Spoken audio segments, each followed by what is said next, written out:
Welcome to Azkhazir, a D&D 5th edition actual play podcast and live stream here on the Into the Dungeon Network. Below you will find more information about how to support the show. The best way to support us is word of mouth. If you enjoy what you listen to today, please take a moment to like, subscribe, and tell your friends. Thank you. Now enjoy the show. There we go. Hey, what's going on, everybody? We are here. We are live. Should be able to see our faces. Yeah, you can. Awesome. So we've got a couple of new things going on my end. So if there's any point where I have to say, hey, give me a second while I figure this out, I apologize. We may encounter some of that today. Want to welcome everybody to the table. We have Patrick playing Eberk. We've got Ashley back to the table playing Denham. We have Meghan here as Hephaestion. We've got, what's this guy's name? I can never remember this guy's name. Jeez. Greg. We got Greg here. We got Greg here as Forain Treehorn. So I just want to thank everybody for being here. I want to thank all the viewers for being here. Looks like we've got 7 people already here ready to play. Now, I've already started the giveaway timer. It's on a 30-minute timer. So the way that you join it is by doing !shirt in the chat. So if you do !shirt in the chat, it will let you get in on that. So we're going to do a few giveaways today. The first one starts right now, and we'll let the timer run through 30 minutes, so anybody that pops in can be a part of that. And anybody that doesn't pop in, I guess, can't be part of that. Ashley, Ashley, you know what? As we get merchandise for Into the Dungeon, you winning is the only way you will ever get merchandise. If I see you order one, I'm going to cancel it. If you ask for one, I'm going to say no. So if you're going to take away opportunities to win from our viewers, this will be the only way you can get an Into the Dungeon shirt. You can delete my comment, can't you? He runs a tight ship around here, all right? He doesn't need any of this confangled shenanigans. Did you just say confangled? Yeah, I like that word. I like confangled. It's not one I'm used to. Confounded, newfangled. Confounded, canfangled, newfangled. Yeah. Someone else enter. So, but anyways, we're here. We're live, and we have a dungeon crawl to finish. But before we jump into that dungeon, if you will, we do have a couple of announcements. Mostly, there's the giveaways, which I've already talked about, and we will tell you what to type into the chat when it's time to do those. We have Starfinder next Saturday starting at 8 o'clock. So please feel free to join us for that show. It is a short form show. We're usually run about 2 to 2.5 hours. There's a small cast, just like what we have here today. And it's in space, and it's sci-fi, and it's real cool, and we hope you enjoy it. Something else. Probably should have wrote it down, like the advice I gave Meghan last week to write stuff down. So Starfinder next week, Starfinder the week after that. Oh, right. If you look at our screen here, you'll see that there is a logo for Tabletop Audio. That's the music that you listen to while we were waiting to get started. Now, unfortunately, you're not going to really hear any of that playing during the live stream. It's a bit much for me to manage all the different screens and queue up music and do all that at one time. But I will add it back into the podcast version. So if you go back and listen to it there'll be some ambiance for you to listen to. You'll also notice that the orange D20 logo, that is for Foundry VTT. So we're switching away from Roll20 as of this episode. Excuse me. It's awesome, and we love it, and we felt it was necessary to switch to it right away, and we told Foundry that we loved their product, and we wanted to tell our fans about it, so we are going to tell you about it. It is, unfortunately, more expensive than Roll20. It's $50, one-time purchase for the DM, and then all your players can join on it, but it's worth it. It's seriously worth every dollar. It's better. You get what you pay for. So, friendship ended with roll. Oh, well, I mean, maybe. I don't know. For being free, it serves a nice purpose, but Roll20 is good stuff. Foundry VTT is for us where it's at. But I think that is it, and I'm excited to play. We haven't played D&D in 4 weeks. We are going to be back on our 3-week rotation, so every 3 weeks we'll be here to play D&D 5th edition, and then the weeks in between will be Starfinder. But we have a tradition. I have a tradition of making people play a weird improvisation game, and so we're starting with that. So I like to do this just so we can get our improv juices flowing, get us used to saying yes and moving the narrative forward whenever possible. So, Ashley, since you're here and you don't know what we did last episode, you pick us up where we left off. So Denham's outside making daisy chains. He's making like a flower crown for every single person in the group. And everything's great. The sun is shining. He's waiting. He's heard some sounds from inside, but it seemed to be going pretty well for the group. So he's just, making flower crowns. It's going awesome. Patrick, continue us with yes and for these flower crowns. Now, at first, Denham was worried because, as everyone knows, he is really big on flowers. And he was looking around. He's like, I only see... I've got some dandelions and I see some, whatevers, but I don't see like more than 2 colors. So even though he was hearing like screams of pain and yelling and someone's like, my leg, coming out of the dungeon, he's like, I've got to go on an adventure to find some red. Meghan. Yes. And while on this adventure, he comes across a field of clover. And it just happens to be the perfect time of year for this red crimson clover to be in bloom. And while picking some of this clover, he finds an innocent looking bunny. Nibbling on the blossoms. Greg, take us home. Yes, and the bunny pronounces himself, it is I, King Fluffles the Sixth from the dynasty of the whitest, softest fur. I found you found your way to my abode quite well. Sorry for the You seem to be a worthy opponent, and he pulls out a longsword. Yes, and as this is beginning to happen, Denham hears a commotion coming from inside the ruins that they had left their friends in and to guard the outside. Upon hearing this, Denham ignores the long sword wielding King Fluffybottom and runs with all the great speed that they have to help their friends. He jumps into the ruins as a centaur does, jumps through windows and doors as is tradition.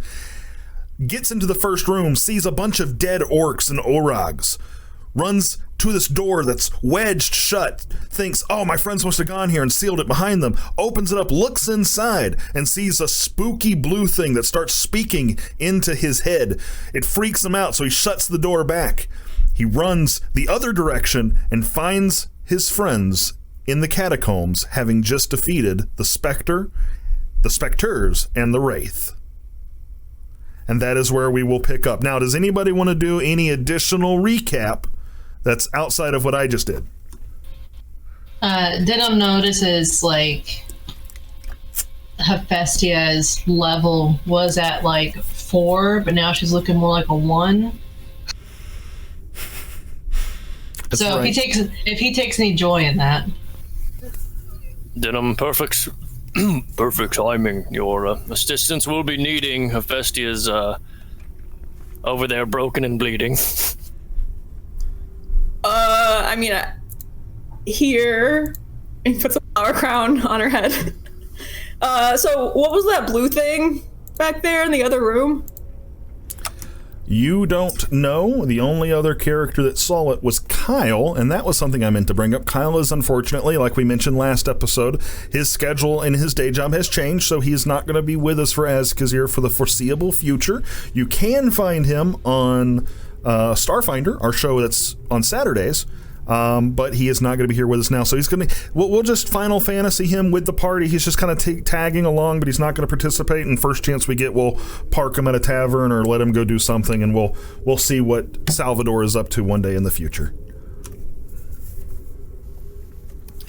And just to clarify, that thing that was saying, it's different in like anatomy to the crazy glowworms that I found behind the hole in the bookcase, right? You haven't seen it. Okay. Yeah, we know nothing about it.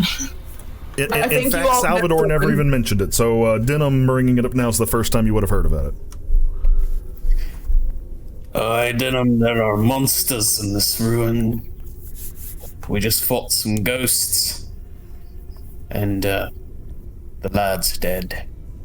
And Ebert steps aside, and then we'll see Kazan's body. So, who's gonna tell his parents? Because it ain't gonna be me. I kind of feel like that's all of our responsibility. Whoa! Get him home. Whoa! I said no to this. I told him it was a stupid idea. Did Denim say nay? Hey. And to distract him real quick, Ebert will grab the giant ruined dwarven maul and he'll chuck it at Denim. Here! Catch it? Maybe. I'm not hurling it at you. Yeah, I'm not going to call for a check for that. I think you would catch it. Okay, I mean you're a barbarian centaur. I think you could catch a maul. With my face. Denim's eyes are just like, What was this? It's bigger than your last weapon. You were using a great axe before, right? A great axe and a great sword, and now it's probably not bigger than your great sword. It's about the same size, but yeah, it's a big boy. Wait, is this his dad's? no, the lad has his father's axe. And it's kind of like hooked. We probably like laid him to rest with his hands over the axe.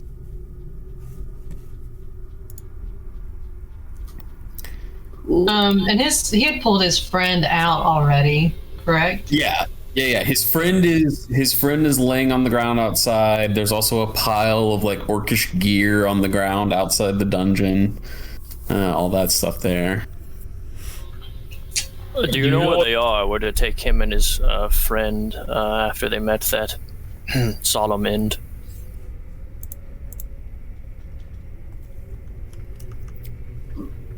What was the question? I was asking where they came from, like how far away their village was. The town of Hedges.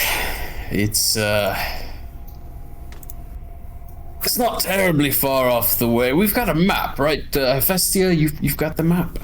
Yeah, I've got a map.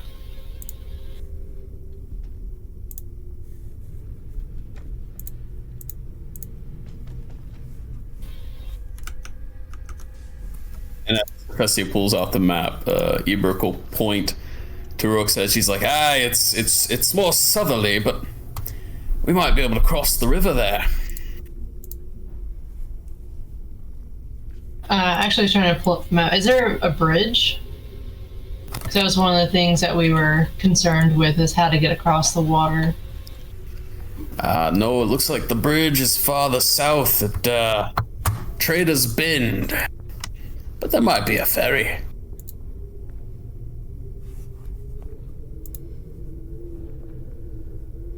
Give me That's one not second. bad. Figure Oh something yeah, out. I see it. Because we had just gotten to the turn at Crossroads, right? Yeah, we're not very far out from Crossroads, only 3 days out. Yeah. So he's from Rookshed? Rook's Hedge. Rook's Hedge, got it. Wow. Alright. He came a very long way. There's still a question about the Underdark. I think we were gonna try and find the entrance check out the rest of these ruins. Maybe we Yeah. should ask that blue thing behind that one door.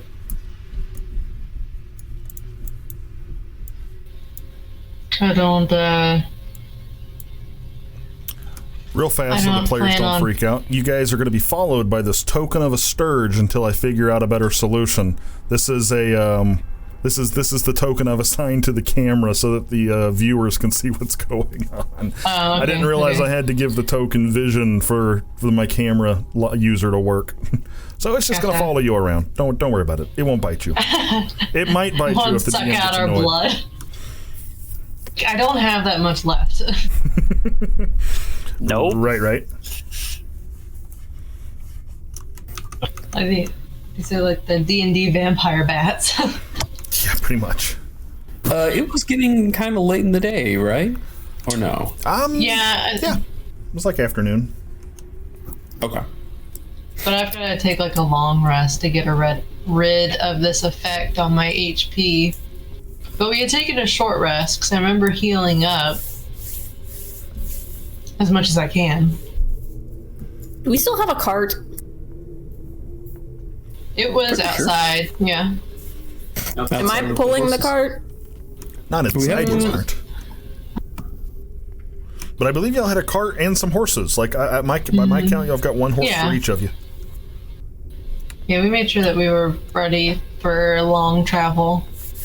I'm good for searching around. I don't necessarily want to engage in any more battle until we've fully rested.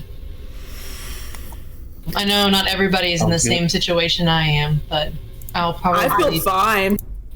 I'm fine Yeah. with that plan. If Denim lets me stand on his back, I'll engage in battle. Fuck yeah. Get up. Yeah, so then we had moved to the main room. Oh my god.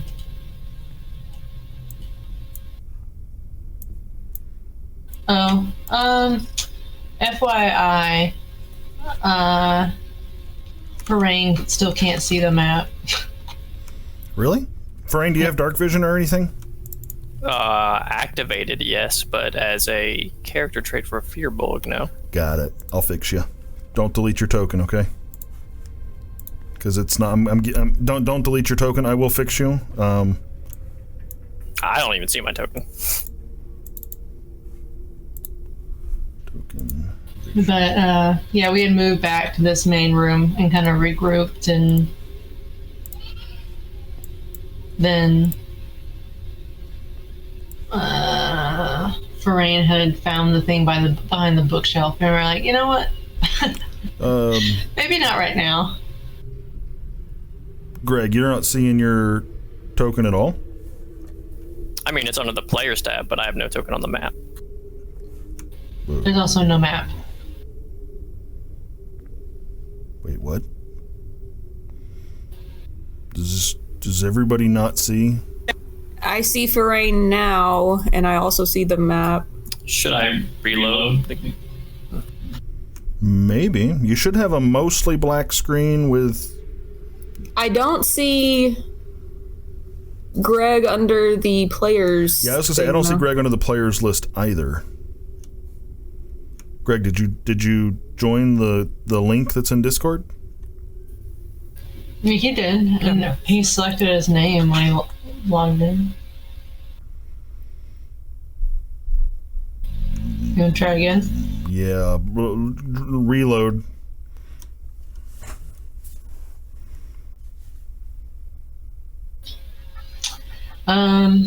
But was there a hallway we hadn't explored yet? Well, there's that door. Brick. Yep, there was a doorway back to the north.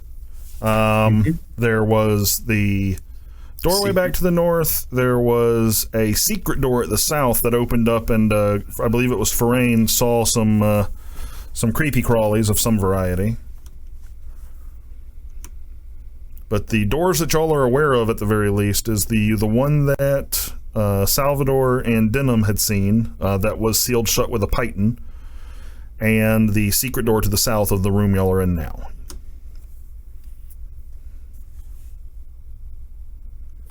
I've reloaded, but there is still currently no map. Do you have to assign me to Forain?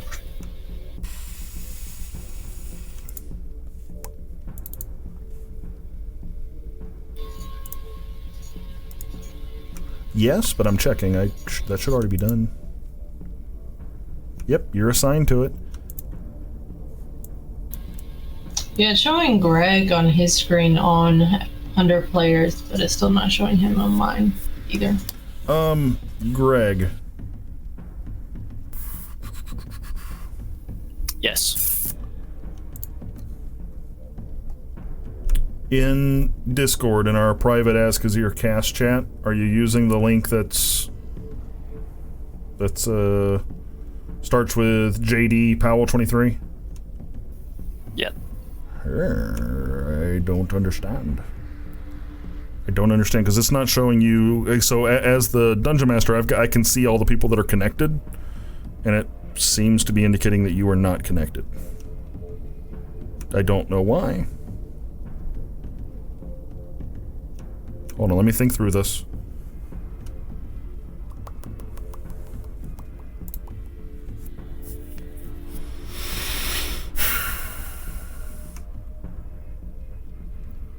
Greg, if you look at the top of Foundry VTT, do you see where it says, like, where it should say Ruins of Lien?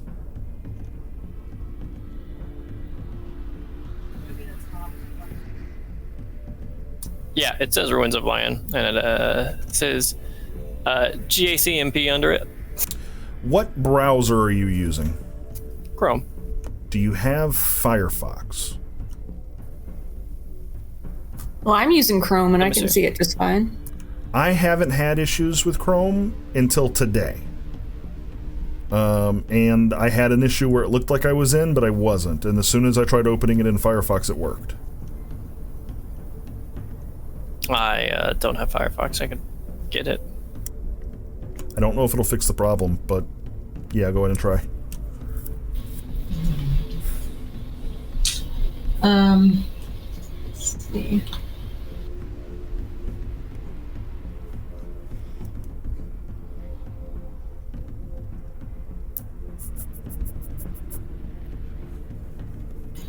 So we had a few dead ends in these hallways.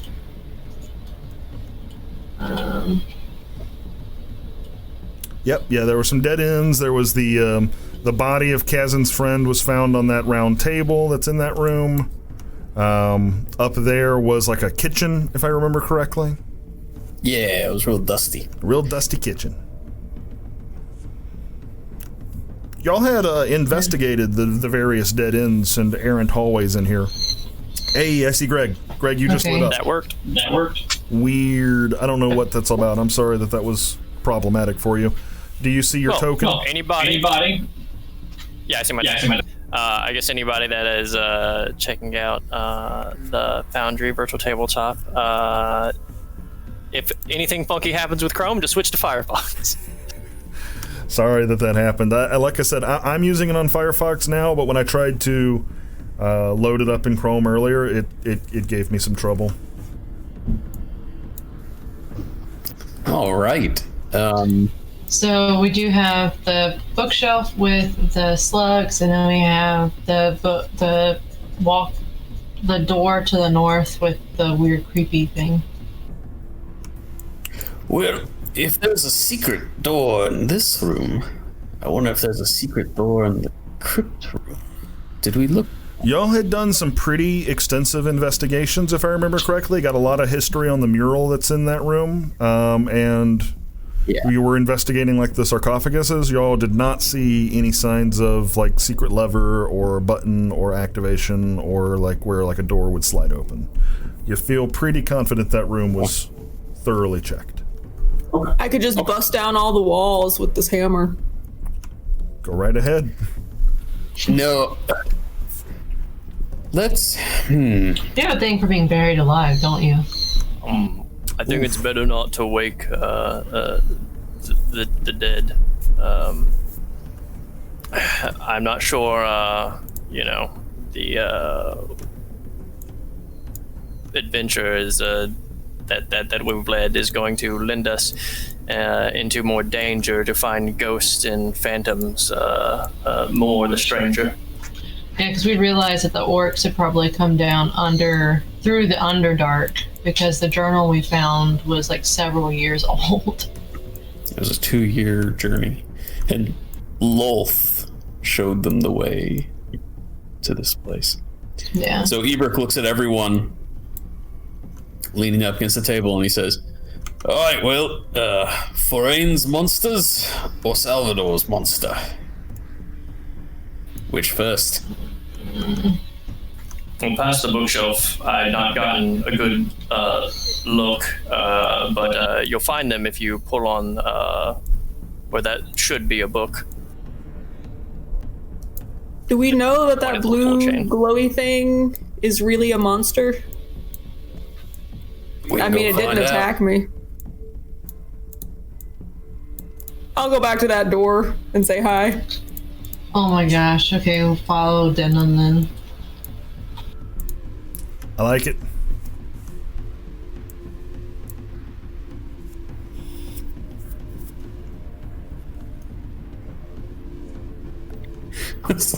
It's like fixing the lights. Okay, all right, everyone stop. Okay, Ashley, draw a box. Okay, there. Okay. What's happening? I got stuck in the door on Foundry. Oh, are you fixed? I kept trying to click my character to move it, and Oh, it just kept opening the door. It was very silly. Nice.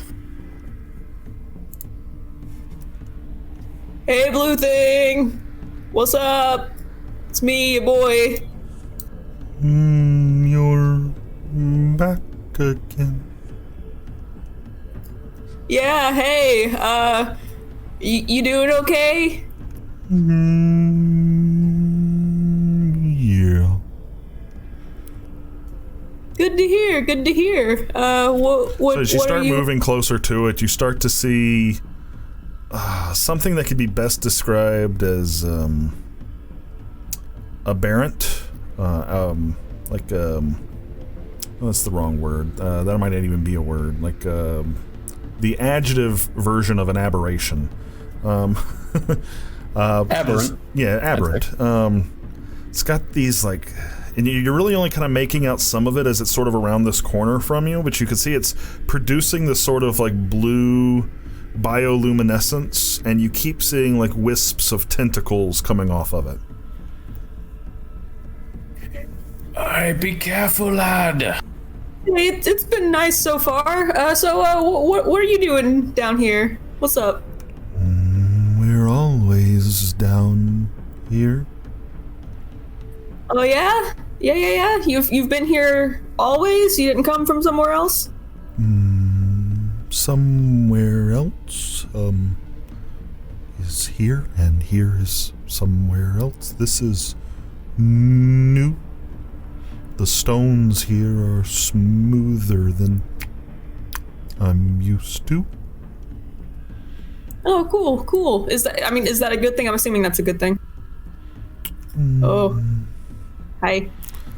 Hi. Oh my gosh, I know what that is. Okay.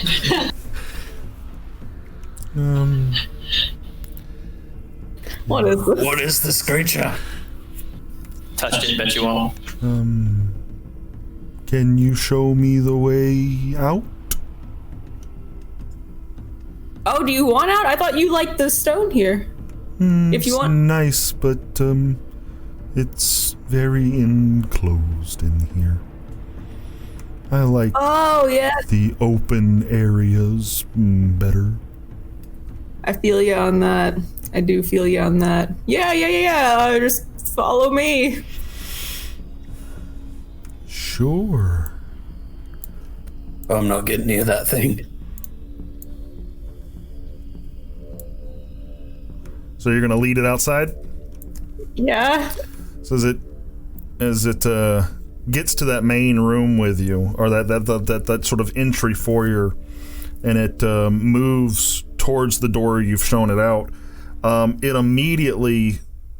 By the way, this whole conversation you've heard in your head. You haven't heard it for real. It's been a telepathic link, and only you have heard it. But in your brain, you hear just a piercing shriek as.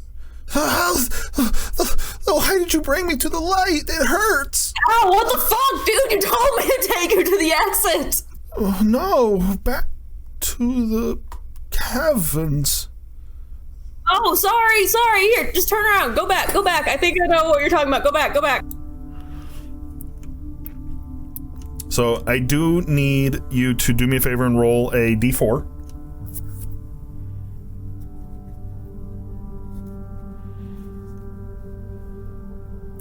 Just 2. You take 2 points of mental anguish from the psychic scream you heard in your head.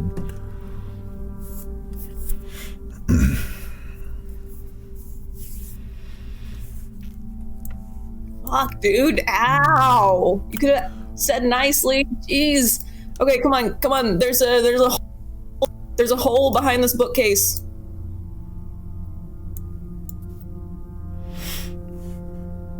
I don't know, one of these bookcases. Farain, what book did you pull? I'm not quite certain that is the best idea. Why not? What going on? You'd pull where there's a book you could not find, and then I point at the place where a book should be, where there's an empty metal ring. But there's something behind there, the monstrous kind.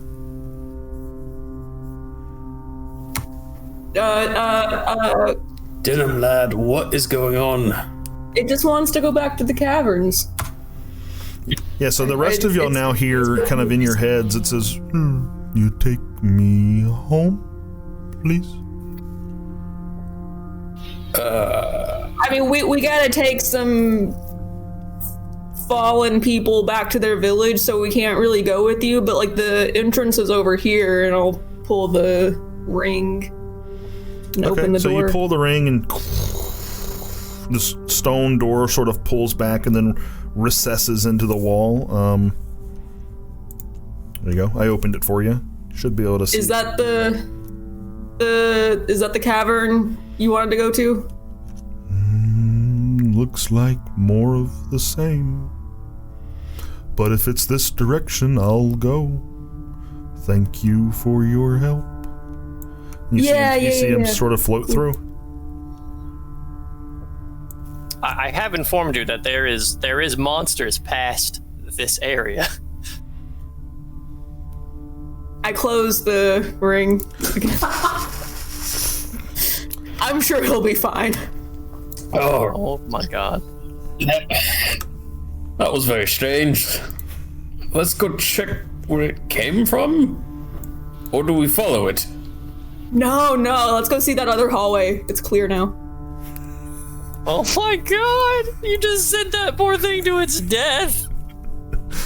There's We don't no know way that. he's gonna be taken. I told you there were monsters. I didn't say rats. I said monsters. All right. He's clearly gonna get his ass kicked by the giant carnivorous larva in that room. I don't even know what that thing was. And you don't know they're carnivores. They could be friendly. Right, you just said glowworms. You said glowworms, dude. I think I used the term monsters at some point. I'm not positive on that, but I feel like I would have. I don't think I've ever had a flump come out on the good side in a campaign. Where is everybody going? Can I pull this ring? Following the hallway. Yeah, I'm following Denim as he's just like casually walking down this hallway. There's a purple. Wait, hold on. Denim shut me out, and I don't know how to reopen it. Did you go through? Oh, I didn't see people move up there. My bad. Okay, so hold on. Let's let the whole party get caught up here. If y'all will do me a favor, move back to where the sturgeon is in the hallway. So just keep moving your way back till you find the sturge. Denim. All right, so I know we're having fun moving our tokens around, but what's our marching order here as we go through these halls? Denim's first. I'm behind him. Yeah, I prefer to be in the. Hephaestia, did you want to be on my back? Yep. So I have myself at the end, I'll have myself right behind him. I'm on his back. So y'all move your way down this hallway. Y'all being stealthy? What y'all doing? You'll just go. No, this hallway's clear. All right. So as you get into that region, Ashley, you notice. Here, hold on. Let me pull this up real fast. So you step into a portion of the hallway that's really, really dusty. Like as you step, it sort of poofs up around you.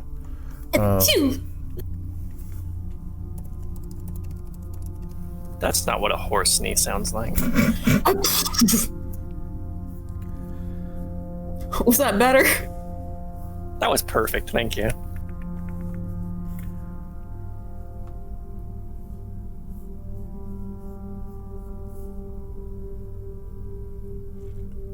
All right, I need you to make a Constitution saving throw, please, as you step into this. Oh my god, I'm gonna die. I'm gonna die.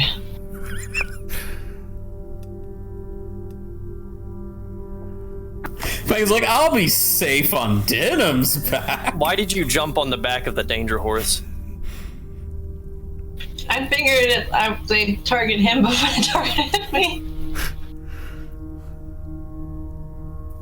All right, do you make your con save? Denim's very safe.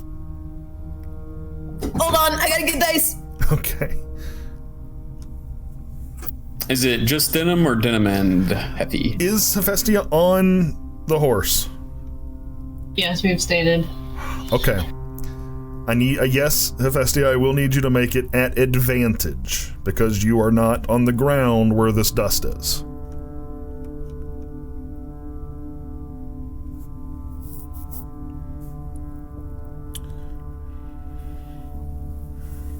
Virtual fingers crossed.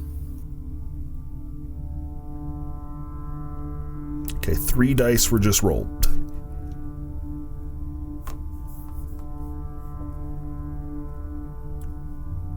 That was Denim as well? Or Denim rolled a d4? No, I'm fine. 6 minutes ago. 11? No, Megan, you rolled 3. I rolled a 30. I don't know how. Okay, so using that bar at the bottom, all you're going to do is click on the D20 icon twice, so it says 2, and then click the advantage button, the little ADV, and then hit roll. Well, I clicked it once and hit advantage, and it rolled 3 dice. You should just click it twice, hit advantage, and hit roll. Yeah, well, either way, I got a 16 highest roll. 16? Okay, you are fine, Hephaestia, or not Hephaestia, Denim, what was your roll? 18 total. Okay, so... Oh yeah, plus 2, so 18 as well.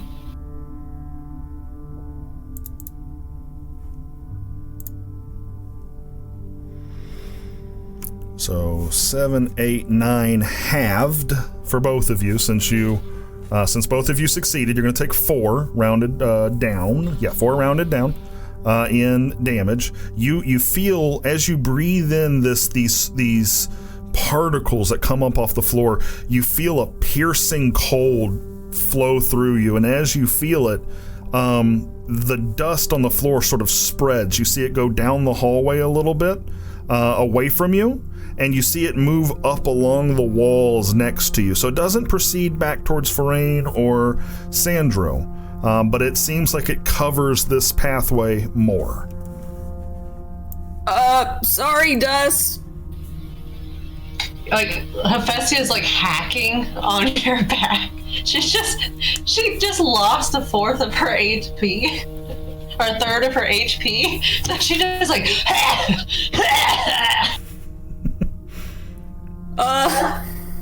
Dust, if you can hear us, we didn't mean to piss you off. I'm sorry.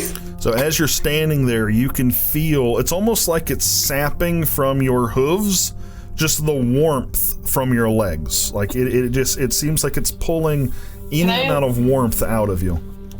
Can I look over Denham's horse shoulder and try to see if I can figure out what it is that's done this? Sure, make a nature check.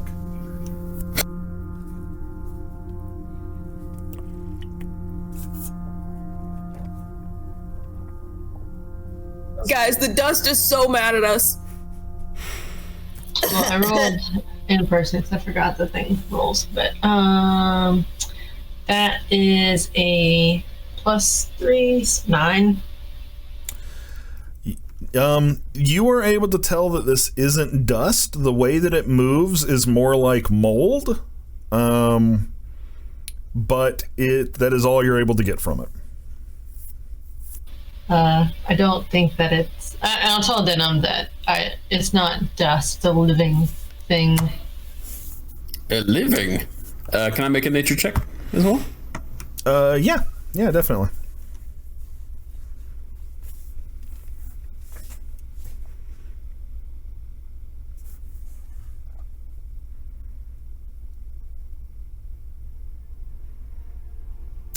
You've seen mold before. Yep. It looks like mold. The mold is so pissed. Sorry, mold. All right. We didn't mean to upset you. Starting a 60-second timer. What are y'all doing? Shit. If it's mold, it might be dangerous. Yeah, we should back up. Okay, so as y'all back up out of the space, you do feel some warmth returning to your feet. Yeah. Oh my But there goodness. is Has anyone got fire? Can we set this shit on fire? No.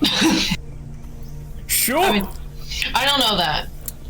I don't either. I was gonna say, remember your rolls. It's mold. It's mold. I know. I don't know it. It's fine. Yeah.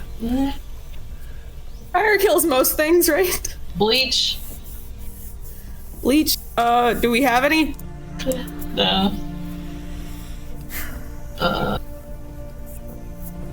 Has anyone got any? Hey, I can do this really fun thing that I can clean shit now. I'll lean around the corner to where I can see some of it, maybe, and like try to cast prestidigitation on it to get rid of it. In what manner are you getting rid of it? Like, you know how prestidigitation you can clean stuff? I'm just trying to like sanitize everything and get rid of the mold. Let me read the Either, specific like, text on spritz it. prestidigitation.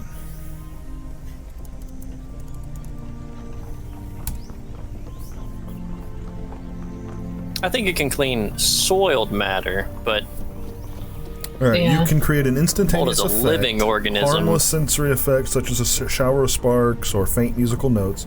Instantly light or snuff a candle, and you can instantly clean or soil an object no larger than 1 cubic foot, but you keep using it. Clean. Does that mean it just disappears, or do you just dust it and it flutters about? I don't know, like you said it was crawling up the walls, so I'm gonna be like trying to like clean it off of the walls and floors and everything. All right, I'm going to let the dice decide on this, because I personally am okay with how overpowered prestidigitation is. But because of I don't know what the nature of it is. Like, does it just evaporate into thin air and goes away, or is it like dusting, where you just kick half of it up into the air? Like, that's... I think prestidigitation removes completely. Well, my thing is, I feel like you'd be cleaning the mold. Like, this mold is a living organism, right? It's not dirt or soil. But you have to imagine, surely prestidigitation can work on mold because it's cleaning. I think I'm just thinking like your house. Patrick- How do you Oh, define just- cleaning? Well, hold on. To keep us moving forward and to not get caught up on the definition of cleaning, I think Patrick makes a good enough point for me to move forward with my plan, but to give it advantage. If it rolls over a 10, like 11 or higher, then we'll say that it's able to be cleaned away. If it rolls under 10, then you're going to have to find a different solution to this problem. I've got torches in my pack. I've got plenty of fire.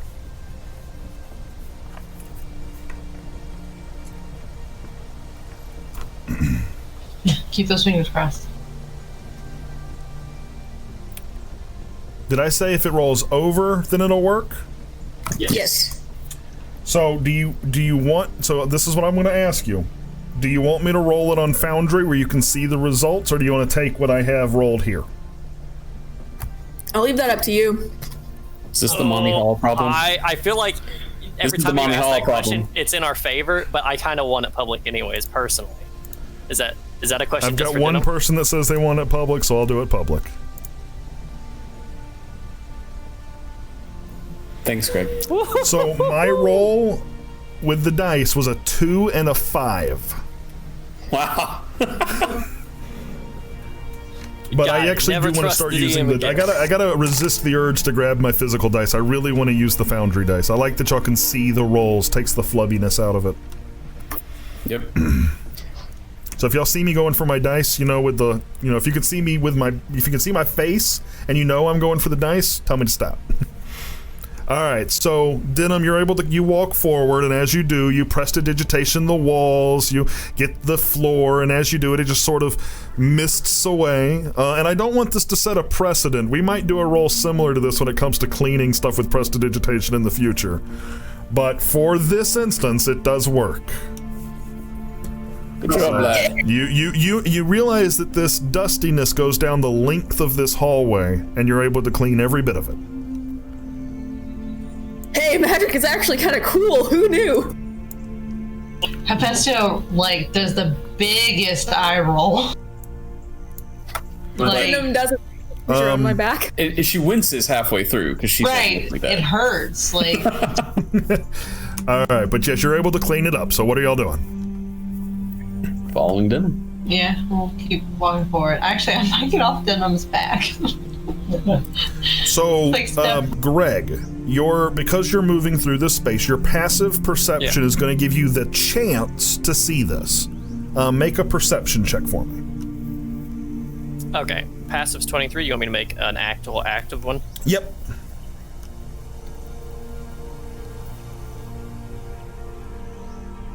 $15's good enough. So as you move behind, as you move into this hallway, and I'm assuming that you're following Denim, there is one spot on this map what would have given you some vision down this hallway going north, and you would have caught a wispy, very familiar sort of figure pass through one of the northern walls of this hallway. A wispy familiar? No. Familiar in that you may have already seen something like this and fought something like this in this dungeon. Are we talking glowy, vibrant wisp or dark, spooky wisps? Not the flump. Okay, crap. All right. I want to point out to Hephaestus that the last wraith escaped, right, when we were fighting it? No, y'all killed all the specters and wraiths in that room. Oh, never mind. I thought one sunk through the floor and left. Okay, yeah, right. He came back in. He came back and I'll let raised everybody. chasm. Jesus. Yeah, I'll let everyone know that there's sort of a ghostly sort of apparition, something that with an unnatural movement to the north as we start walking by it. So do we want to go that way, or do we want to go the other way?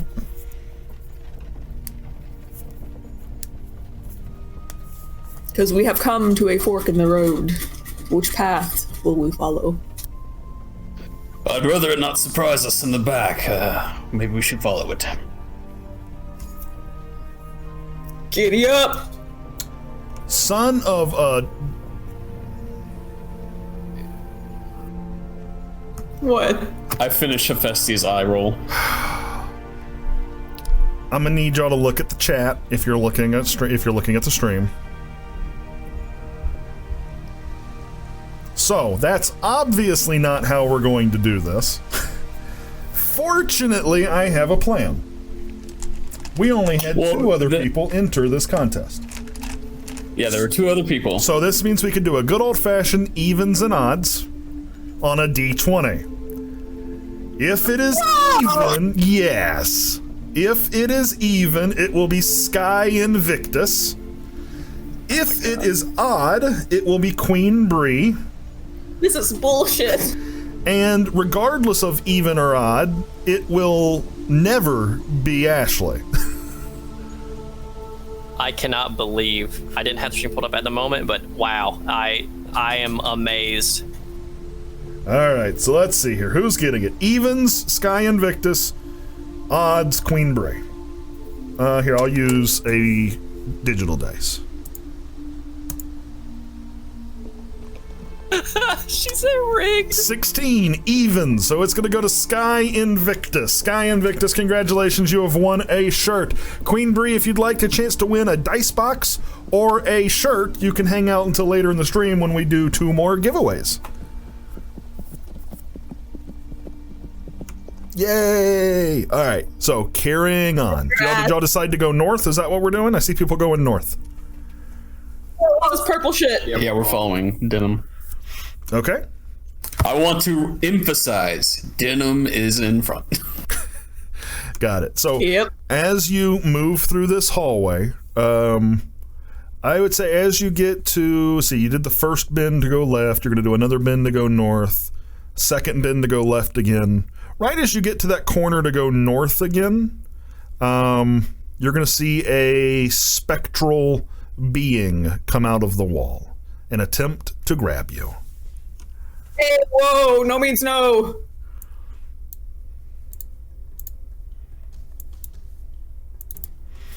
Is this like...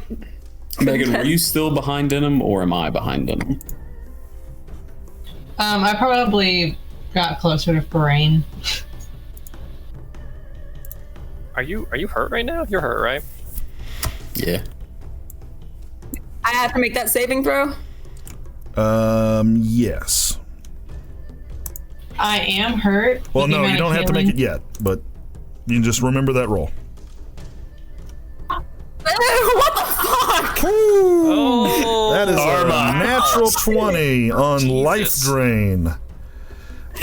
Denim scored a nat 1 on his save. But this is, well, it is a spell attack. You It took is my a shirt. spell attack, so. Bye-bye, Denim. Welcome back to the game, Denim. I hope this doesn't kill you. That's what got me.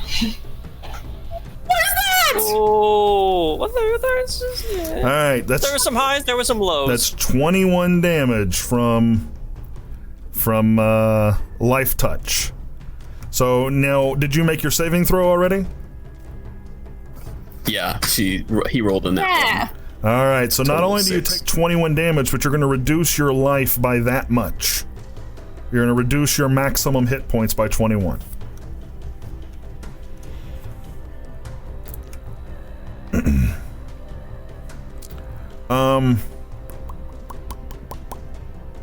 Welcome back to level 1. All right, that's let's do initiatives. Fuck.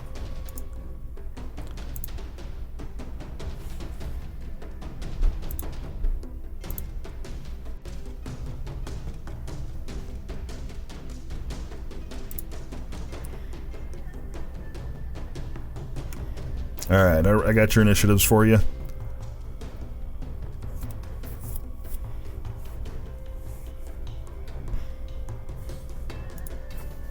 Dope. Oh, you rolled for initiative for us? Yeah, I'll in the future I won't, but Oh, okay. Oh, that 20 was much better than my 7. Also, I have a +2, so It already it'd be did it all. 19. oh no, it wouldn't have. No, it wouldn't have because y'all don't have your sheets in here. So never mind. We're gonna do it the old-fashioned way.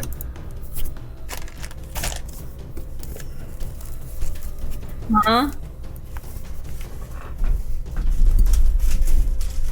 I mean, I'll keep my 17. That's pretty. Oh man, I'd like to also, but You can. That's fine. That's fine.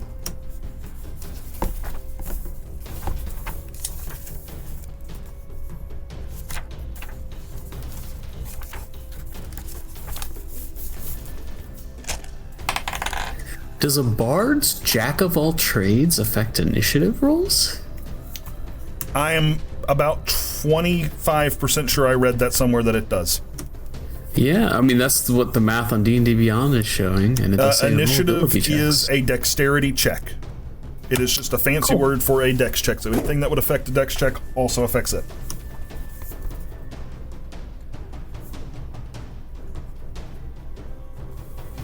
Okay, who thinks they rolled the highest? That 20. Okay, who thinks they rolled lower than a 20? I think I did. What'd you since get? I rolled a 17. 17?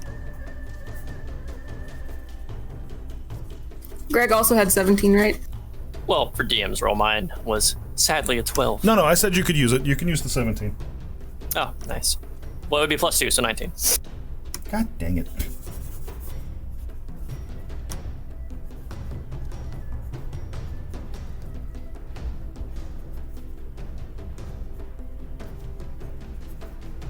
What was yours, Hephaestia? Well, I'm gonna use your 8 because it was better than my 2. That's fine. But it's a +5, so it's a 13. Okie dokie. Top of the round, 20. That's Denim. You're up. What are you doing? I'm gonna take the Edge of Justice, and I'm gonna swing really fucking hard at this motherfucker.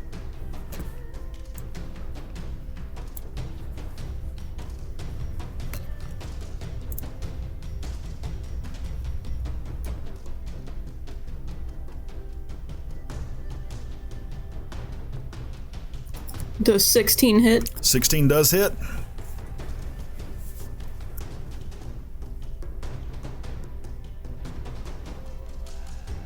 Nine points of damage. Outstanding.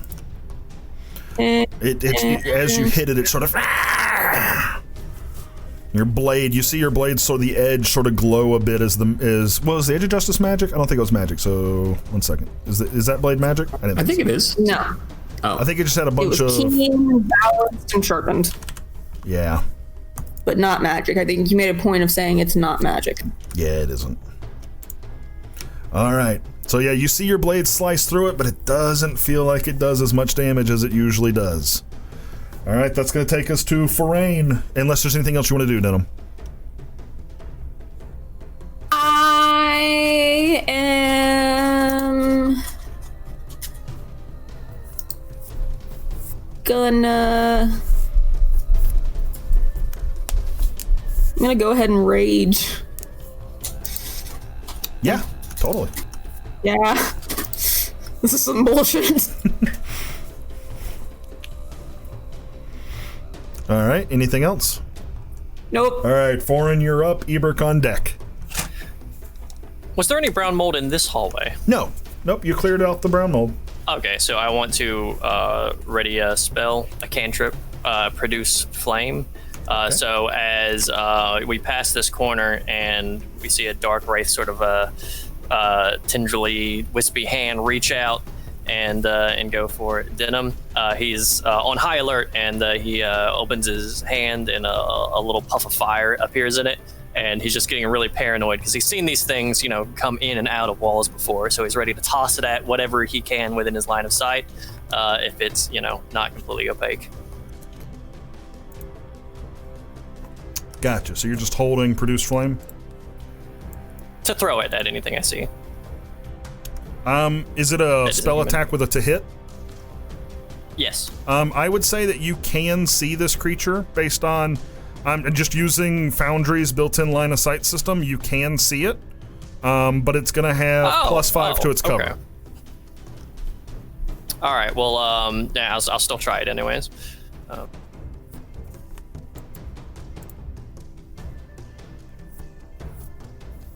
And that might just be based on the way I have the walls drawn, but I'll take it. Oh, look at that! Nice. I don't know why it didn't light up green for you. That's a natural 20. Yeah. If you click on it, it does, but that's strange.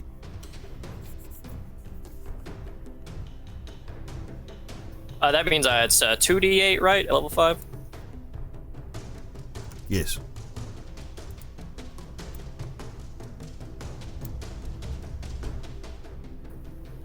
is that doubled for 8 damage? It was a weapon. No, It was a crits are. Yeah, no, it's for a spell, it shouldn't, unless you have like Warcaster or something like that. I thought makes it possible. No, spells I can think crit. all spells Any crit, attack. Okay, yeah. All right, cool. But is it double the damage or double the dice? I haven't got many crits this game. I personally Yes. don't care. It's. I thought we had established that it's the maximum amount of damage you can do. Or did we say it was double the dice and any modifiers? It's not maximum damage plus roll. That was Creed's old rule. It's double everything. So double your dice roll and double your bonus. If you would have one, but I don't think you have I don't one. have any bonus because it is a spell attack, so 8 fire damage. Cool, that works.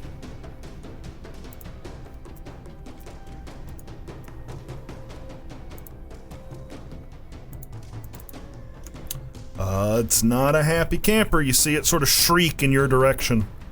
Eber, you are up unless Foreign, did you want to move or anything? Bonus action? Any of that good stuff? No. Okay. Eber, you are up. Eager to continue avenging Kasan and knowing how effective this shiny sword I picked up, some would say grave robbed, I'll swing it at it. Okie dokie. This is Kazan's sword? No, the sword I got from the tomb. Oh, geez, I don't remember what that was. Well, I haven't identified it yet, so you just said treated as a +1 until Oh, have a that's chance right, to that's right, attune. that's right, that's right. So it's All right, so 19 to hit. 19 will hit.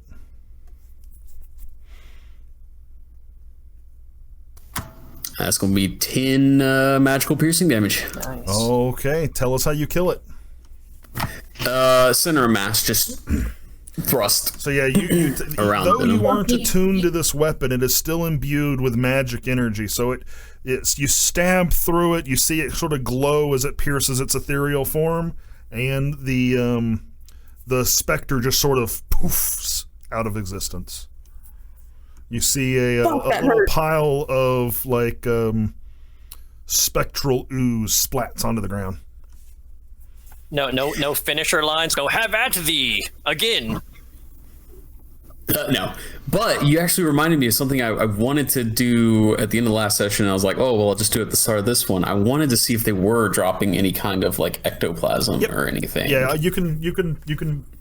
Y'all fought 3 plus Kazan plus this one, so y'all can have 5 instances of ectoplasm. Dope.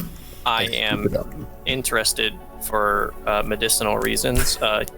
Would he part with one? Oh yeah, we've been scooping them up together. I think. Yeah. All right, so it's dead. Denim, you okay? Fine, totally fine. Barely felt it. Let's keep going. Are you sure that you don't need a rest? You have black marks right there across your chest. Yeah, I just imagine it's like a Dementor's kiss, like this life steal. So it's like, wait, like. Ebert? No. Ebert doesn't leave yet. He doesn't move from here yet because I'm playing up the dwarven stone cunning kind of thing, and he's thinking, hold on, we're kind of opposite of where that other secret door was. So he wants to start looking around and see if there's maybe another one here, or like put his ear up against the stone to see if he can hear anything on the other side. He's like, I think that room you saw, Denim, should be around here somewhere.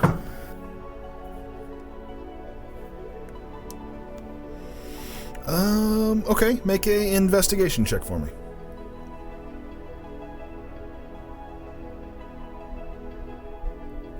Or perception. It's up to you.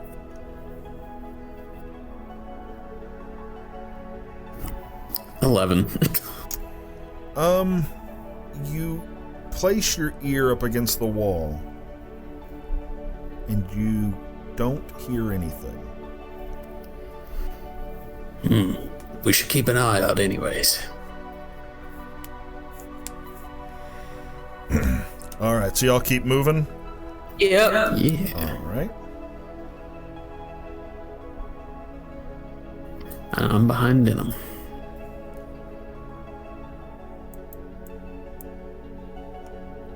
Denim.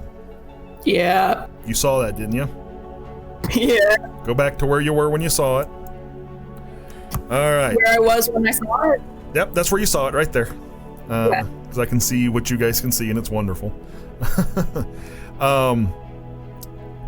Denim, you know what you saw, and you know how I described it last time, so you do with that what you want.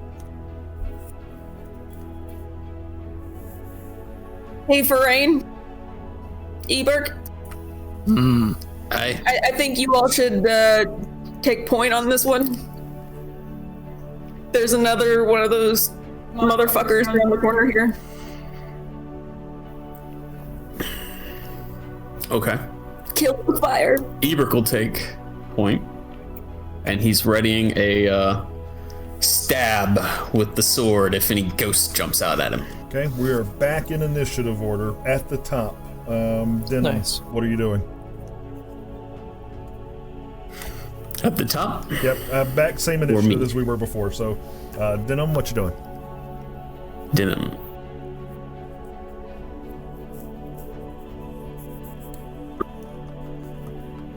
Denim's just gonna. Can I help Eberk and Greg by pointing out exactly where I saw this thing? Sure, Friend? sure. So you can tell them that you saw it move into the southern wall of this corridor, and that would give. I need you to choose somebody. Whoever you choose, they'll have advantage on their attack if they get the chance to attack, because they will Eberk. have an idea as to what direction it might be coming from. I'm choosing Eberk because he's currently the one in front of me. So I'm like pointing out, like, oh yeah, southern part down there. Eberk, The do you want fearless. advantage on your first chance to attack, or do you want do you want that to impose some disadvantage on it trying to attack you? If I can choose, I'm going to impose disadvantage on its attack against me. Sure. Because it's going to lose its element of surprise of you having helped, or Denim having helped point out what walls it's inside of. Yeah, I'm ready for these things. Okay, that's going to take us to Farain. The last time I created a lethal candle for that other specter, it worked pretty well, so I'm gonna do the same thing. I feel like we're trying to be somewhat stealthy about it, like we're sinking around a corner, so Farain will cup his hands together and make like a little light, sort of like he's making a little kiln with his hand, and so it'll just be like a little glowing red flame inside of his hands, and he's ready to give it some celebratory jazz fingers, flicking fire at it or whatever whenever it appears in my line of sight.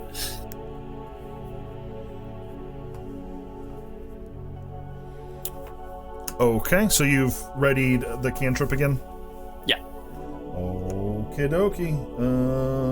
Eberk, what are you doing? Stalking forward, staring at the wall that Denim pointed out.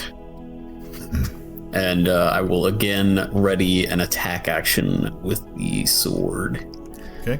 Should As something you jump out at me. move into its range, it's going to use its held action to reach out and attempt to grab you. And it's going to do so Okay. with disadvantage.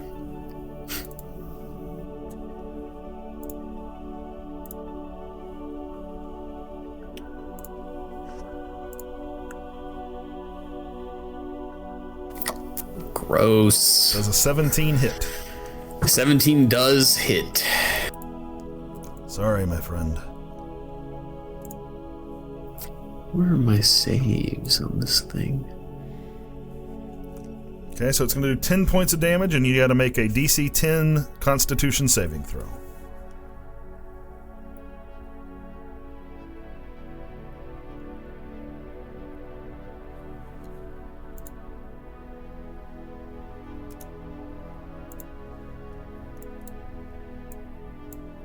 Boo.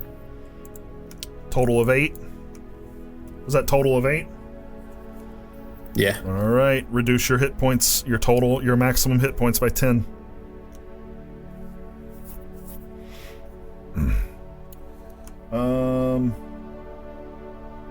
Ebert, did you have a readied action? Or were you just moved? Or... Oh, no, it's still your turn. It is still your turn. It used a readied action as you moved into its space. So it has stepped out of the wall now. It has attempted to attack you. It grabs you. It does its damage, but it is still your turn. What are you up to? Stab it with the sword. 21 to hit, 8 damage. Outstanding. It hits. And offhand with my non-magical dagger.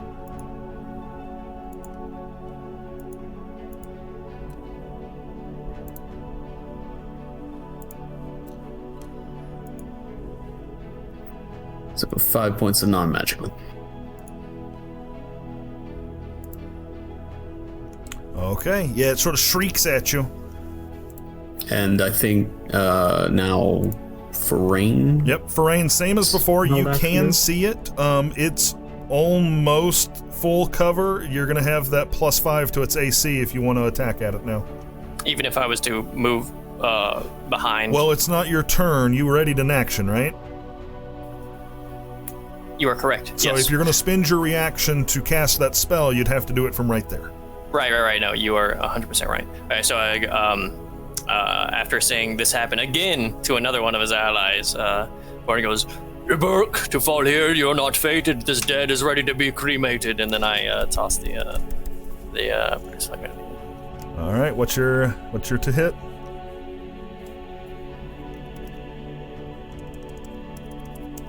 Great rhyme, by the way. It got claps from me.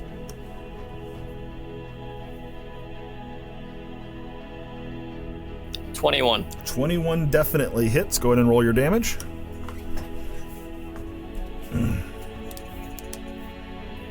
All right, it is 11.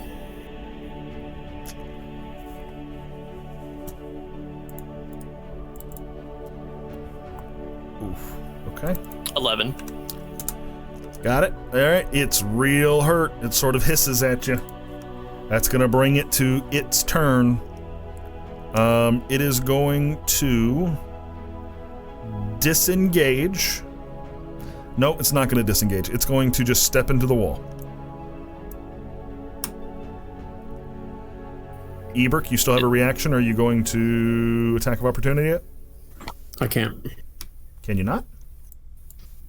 Not if it's still within my melee range. Like, was this written? I don't think I can. Oh, that's a really interesting point, because by all accounts, it is still inside your melee range. Yeah, all right. That's got to be frustrating. Thank you for being honest on that. I wouldn't have caught that. Oh, a bunch of crazy ghosts on the wall. Frustrating. Well, I would have caught that, but just because in my mind, it's like leaving the battle. Like, effectively, if it steps into the wall, it's no longer targetable, it's leaving the battle. I would have immediately thought, oh yeah, attack of opportunity. But by all accounts, it's still within 5 feet. In fact, it hasn't left 5 feet at any point, but it does reach out and attempt to grab Forain. Oh, what a jerk. So, Forain, you look over at this wall to your right, and you just see this gaunt, awful face and hand emerge from it. Oh!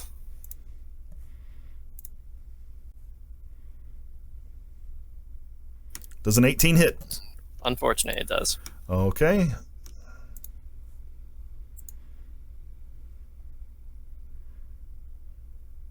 It's going to be 12 points of damage. I need you to make a Constitution saving throw to see if it drains your life force. That wasn't a D20. What the hell?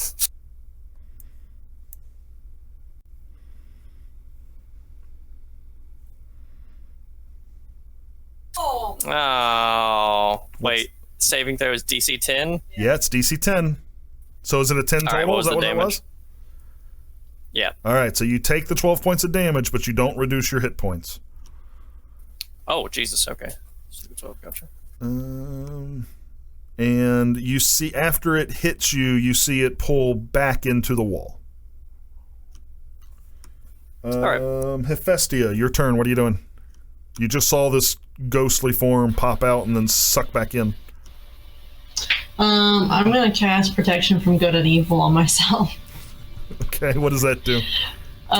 Basically, it protects against certain types of creatures, aberrations, celestials, elementals, fae, fiends, and undead. Right. The protection grants several benefits. Creatures of those type have disadvantage on attack rolls against the target. The target also can't be charmed or frightened or possessed by them. If the target is already charmed, frightened, or possessed by such a creature, the target has advantage on any new saving throw against the relevant effect. Okay, gotcha. So it basically will have disadvantage if it attacks you. Cool. Alrighty, you doing anything else? I don't think I have. I just casted a spell, so I don't got much left in me now.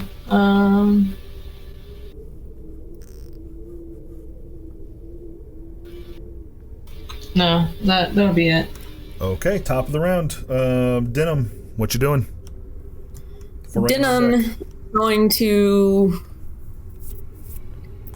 see that being clustered around this one wall is shit and move over. So as you pass through its melee range, it is going to reach out at you. It's going to provoke an attack of opportunity. Okay.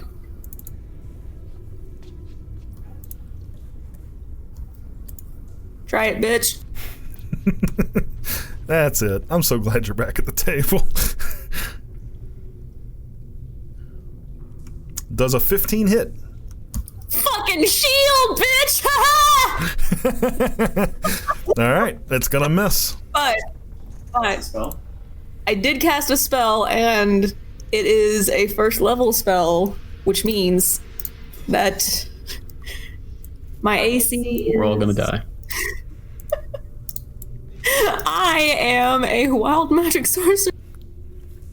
So if this is a nat 1, then something happens.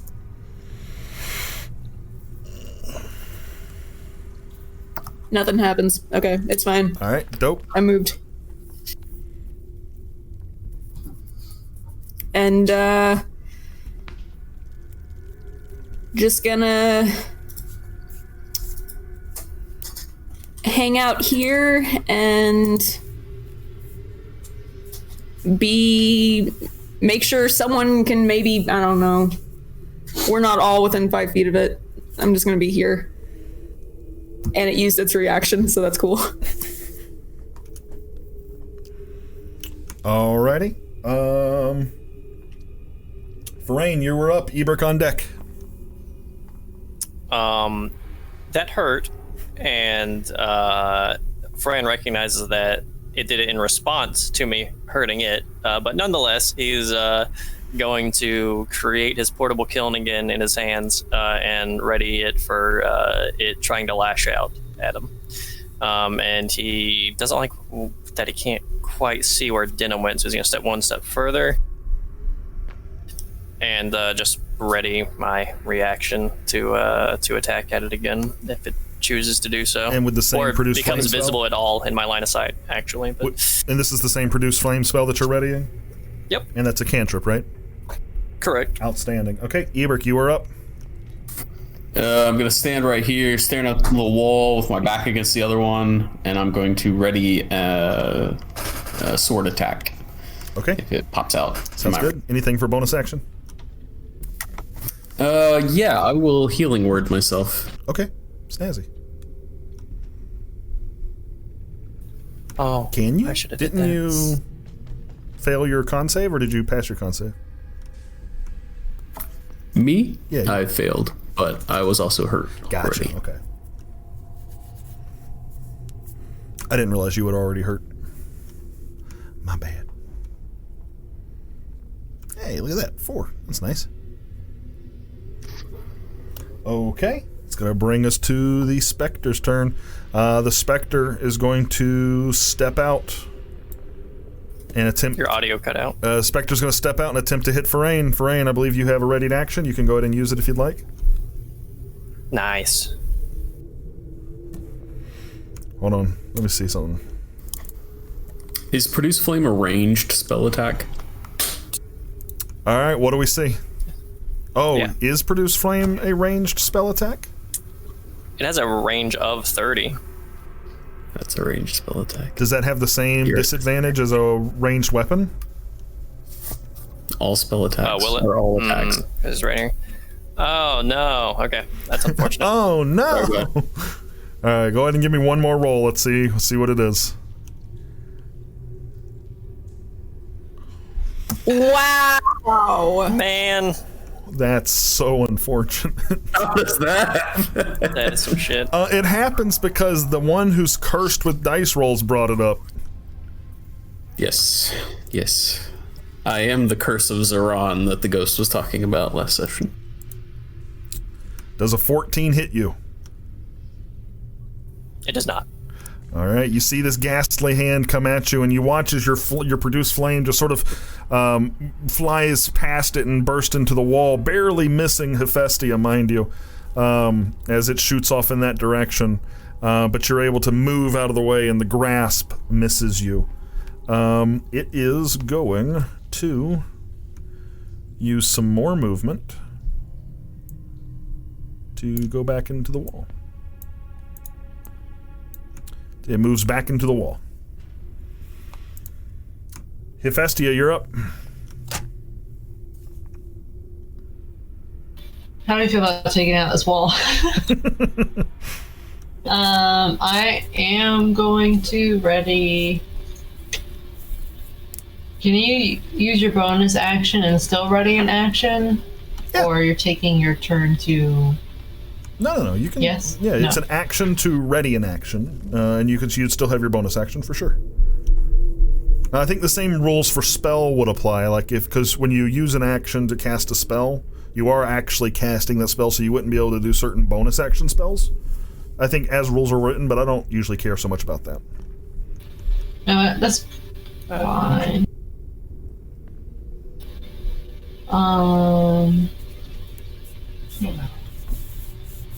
Well, I'm going to use my bonus action to activate my planar warrior feature and pull out my sword. So if I see the creature again, I'm readying my action to hit it with my sword, but I want to use my bonus action to use my planar warrior feature, which changes the damage from slashing to force. Got it. Understood. Okay. If there's nothing else, that'll take us to the top of the round. Denim, what you doing? Denim is going to say, "Hey, come hit me, bitch," and move into range around the corner and then out of range.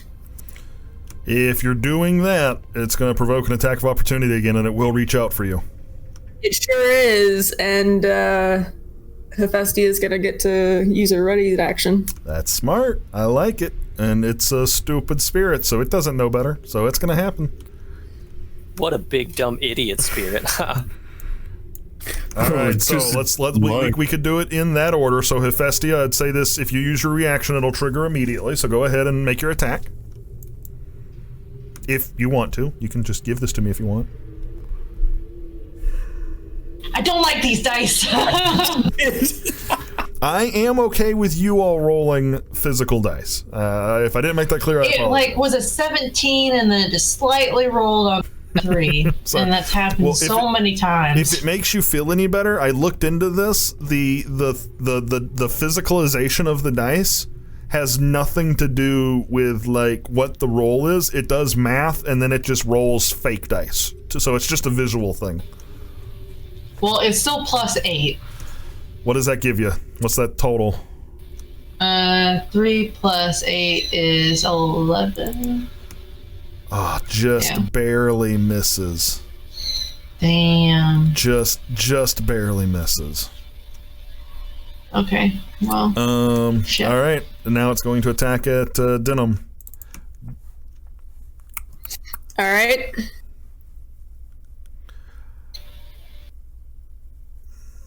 Denim's max AP is like 100, right?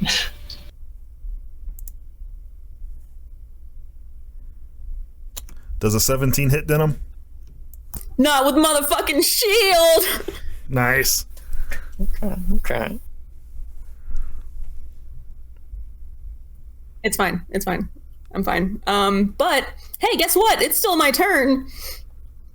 I'm gonna turn around and hit this motherfucker with the Edge of Justice. Hold on. So it popped out as a reaction, so it doesn't actually have any movement. I moved it out to just visualize where it was, but for all intents and purposes, it is still in the wall. It just sort of reached out and gribbled at you for a second. Bitch. Sorry. Wait, it's in this wall now? It should not be. You were right. My bad. Okay. All right. Well, because if that were the case, you definitely get to do something. But no. that almost helped. No, actually, take a you know what? Take a D4 inspiration, because that was just nice strategy. Me as DM was like, okay, cool, give me a free hit. I didn't know what you were doing, so good call. Awesome.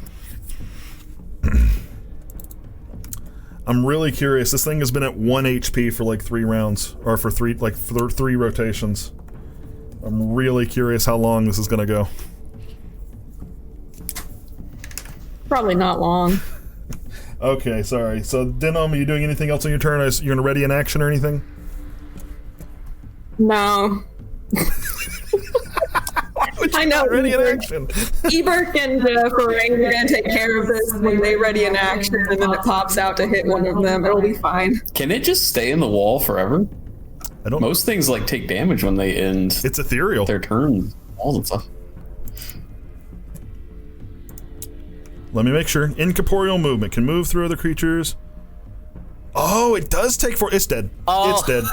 Okay. I thought because it was ethereal, it didn't matter. Idiot spirit. It's an idiot. I was It's like, dead. why have I never seen anyone just hide a ghost in a wall before? There's gotta be something. Well, I I thought like to think we've all been running around, like, trying to smack Hurting ourselves. it's been dead for a while now. That's like 3 I turns thought of that, 1d10 like, force damage. I think of like Blink, right? Like, so Blink says that if you land inside of a solid object, it pushes you out and you take damage, but my thought on that is you're no longer ethereal. So I thought that being ethereal was what made that okay. My bad. Good call out, Patrick. Take a D4 inspiration for knowing things. Nice. It is very dead. You kill it.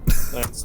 I'll scoop the goop that's like pouring out of the walls. Yeah, after a couple of minutes, you just see the killed ectoplasm just sort of himself ooze out. Everyone all right? All right, are you going north or west? East or north? Wait, I'm wrong. Yeah, let's North go or this east? way. I know directions. I see no west. I peek around the corner. Okay. It's a long hallway. Dark hallway. So, I mean, yeah, long, dark hallway. It looks like it curves right at the end.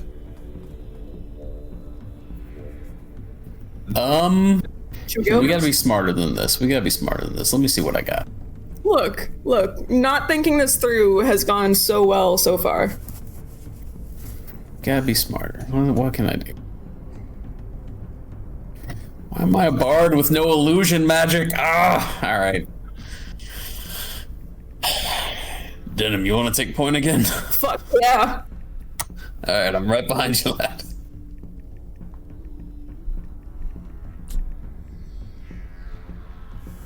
All right, so you move down this hallway, and at the end there is an open door.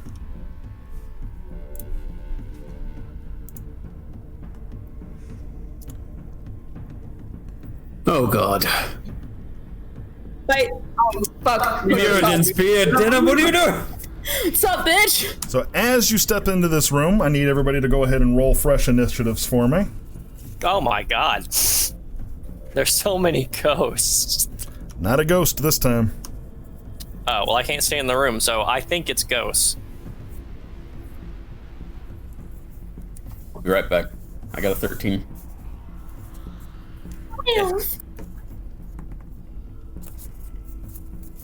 We're almost rolling in marching order.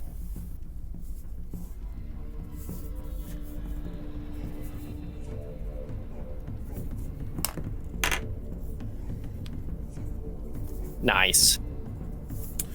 Okay, who thinks they rolled the highest? Well, my initiative was 18 plus 5. 23. 23, that's pretty high. Anybody higher than that? Okay, who thinks they rolled next highest? 11 is a close second. I think I heard Patrick say he was 13. Yes. Denim, what's yours? 12. 12. Okay, so we got a 13, a 12, and an 11. Did I hear that correctly? Yeah, I'm the 11. Okay, top of the round. So I'll set the scene for you. This is a very. Can we pause just a little bit because Patrick's still not back yet? Oh, yeah, I'm not looking at the cameras. Absolutely, we can pause. This is going great, you guys. Oh my god. Isn't Foundry wonderful? Yeah. Okay, so how do you roll initiative in Foundry? There are a couple of ways, and maybe what I'll do between now and next session is we can have like a little combat one-shot where we just fight some stuff, and we'll show y'all how to do it. Because there's like a whole combat panel. If you look over on your toolbar on the right, there's a panel. It's like a fist. That's like the initiative panel, and it's really neat, all the stuff it does, but just for now we're not using that feature. I'm tracking it old school. Okay. But you would have to have your character sheet at least set up enough to have your initiative on your character sheet, so you'd have to have like your ability scores in there. Yeah, I put all my stats on there. I just wasn't sure how to do the initiative part. I gotta say, I have a lot of stuff up for work, like a lot of graphically intensive stuff up for work, and when I do that, I have to minimize some of those to get Roll20 to work right with like all the dynamic lighting options and stuff. This is running buttery smooth. Yeah. They kicked. My understanding is that this was kickstarted, and they raised a butt ton of money, probably by the people that aren't super fond of Roll20, and they have. I'm upset I didn't get in on that Kickstarter now. But it's good. Welcome back, Patrick. I need Ebert to take 15 points of magic damage. I'm kidding. That's a lie. I'm lying to you. You're good. Ebert, just confirm for me. You had a 13 or a 12. What was your initiative? 13. 13. Okay, great. I've got it in here. Pumpkin cheesecake. Denim was 12. Gotcha. So let me just make a note of the who's who here. Ebert, what is that? That looks delicious. It's pumpkin cheesecake. Oh. Okay, listen, if you can't bring enough for the class, and I don't care if COVID stops you from getting here, you can't have some yourself. I'm hurt you would rub this in my let face, me almost set literally. the scene, and obviously those of you, pretty much Ebert and Denim are the only people that can... Yes, viewers count as class too. I agree with that statement. So everybody will see this as you enter the room, but right now the only people that see this are Denim and Ebert. This is a large, expansive room with 2 rows of pillars in it. Denim, you were able to see a creature that would be best described as large, bigger than Forain as far as height-wise. It looks like a slug, and it sees you right as you see it, and it kind of turns its face-like thing to look at you, and it's just got this open maw with like rows of teeth in it. That being said, Hephaestia, you are up. Ebert on deck. Okay. We'll just say that everybody, so like Denim's running around and he's like, oh my god, there's a slug. You heard me say sup, Sup, bitches. bitch. Yeah. I believe it is a centaur word. Oh, got it. I will move through my allies here. I am now stuck in the door. Use the drag feature to grab your character. It's the trap. Is the door shut? What's this? The way is shut. This is not the way. Try to, yeah. There you go. Hephaestus is holding the door. She's Hodor. Oh no. Oh, we know. Oh god, we know what happens. Okay. So I see this guy right here. I'm still concentrating on my protection of good and evil. I'm just going to try and hit this thing to the best of my ability, which I hope is pretty good. But I'm gonna bring out my bow this time because I really don't want to get close to things. Reasonable.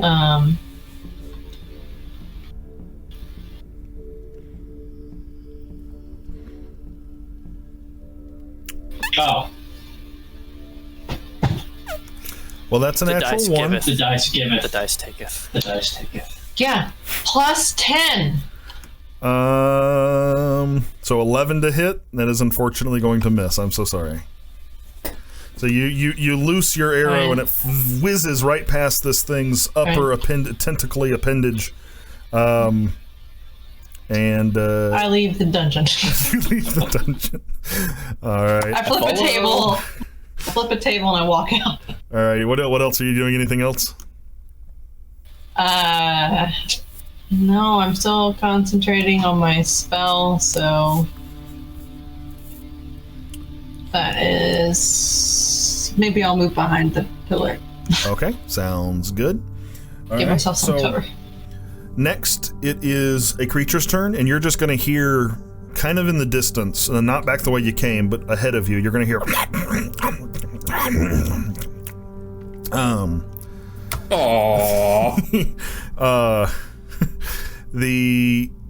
The one that is right in front of you, however, is going to move to you. It's going to move right here. Let me verify something real quick. All right, first you're going to see it lash out at you with its tentacles.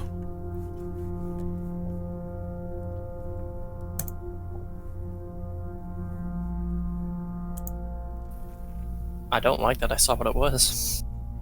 All right, does a 19 hit Denim? Venom? Yeah.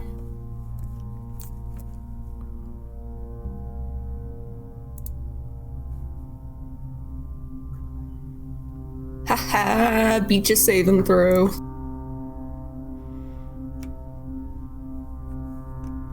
All right, so take 4 points of damage.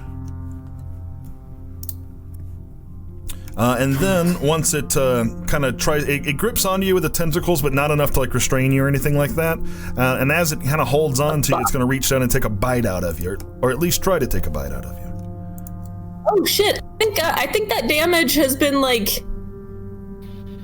automatically getting reducted. Okay. My HP. I just took a look at. Wow. What'd you say? I think my HP has been getting automatically reduced by Foundry because I just took a look at it and oh boy. If it has The bite been, misses. If it has been, I haven't been applying the damage to you, so I don't know where that's coming from. Last time I checked, my HP was at 21 and it's currently at a 7. So Does that match what you thought it would be based on the damage you've taken? I'm gonna be honest, I didn't realize I'd been taking damage, so Didn't you? You got you got touched by the ghost at the beginning. It did some amount of damage. And then she used shield twice to keep it from hitting Yeah, I her think you've only again. been hit once, but you definitely got hit once. So your Yeah. maximum and your damage that was applied to you, I think is 21 currently. Out of your total. yeah, I reduced my HP. It's down to 26 instead of 47. But I thought the only time I got hit by that thing reduced my max to 21 HP. It's very possible that. It reduced it by 21, so your total's 26. Yeah. So now. whatever. My max HP, yeah, but my current HP was at 21 last time. Don't worry about what your sheet says. I can't imagine that. And have you right-clicked any of these and hit applied damage to yourself? No, I didn't think so. So neither have I. So what you are seeing is the result of me playing around trying to figure stuff out, and I probably attacked you with one of those on kegs you saw in the waiting area. because there is ways to automatically apply damage. But for the sake of this, just track it on your own, okay? Okay. King Fluffy Bottom got an opportunity attack. You scared me. I was like, there's no way you're at 7 HP. This is not good. Quickly, scale back this fight. I don't want people to die here. I mean, if you die, you die. But Don't do it. We'll take our allies and we'll retreat. no, I mean, it happens. I didn't plan for this to be a deadly encounter, but it could be. Yeah, no. All right, Okay, so cool. I'm assuming a Good 6 now. misses you for that bite. Sure does. All right, so that's going to end its turn. That's going to take us to Eberk. All right, I'll run up Denim on next deck. to.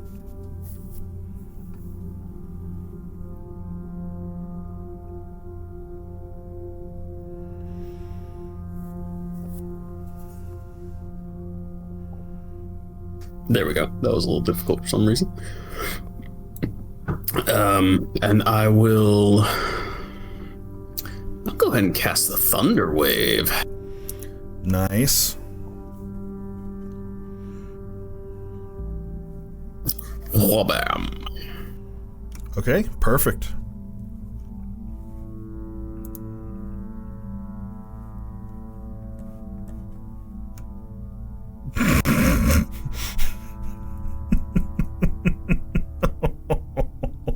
Patrick, Literally come swapped back. Literally opened our front door, walked outside, and then came back in. Oh, Patrick. Justin, you still have to make the saving throw. I know, I'm but I ready saw to him leave and I got sad.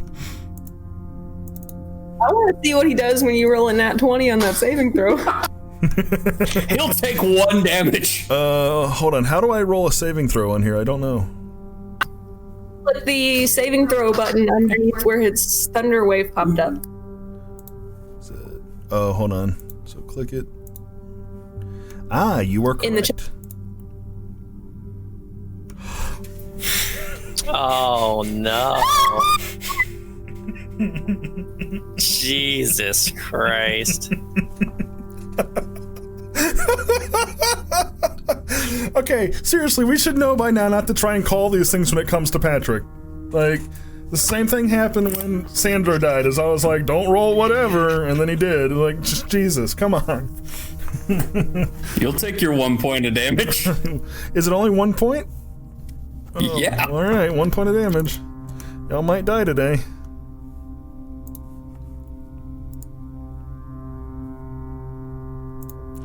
Okay, that's gonna. Is that you gonna do anything else, Ebrick? Sorry, bud. Nope. Alright, Denim, you are up. Rain on deck. All right, Denim is going to bonus action rage. Okay. How many more rages do you have left after that? 1. Cool, cool, cool. And then... Oh, cool, yeah, that's +2, cool. Okay, so I'm gonna hit him with the Edge of Justice.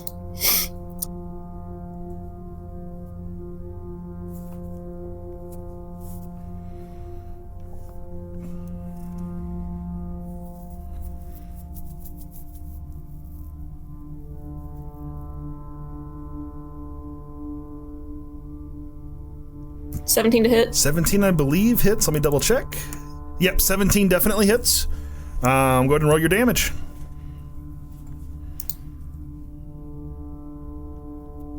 So it's +2 because I'm rage. Yep, you get some additional damage.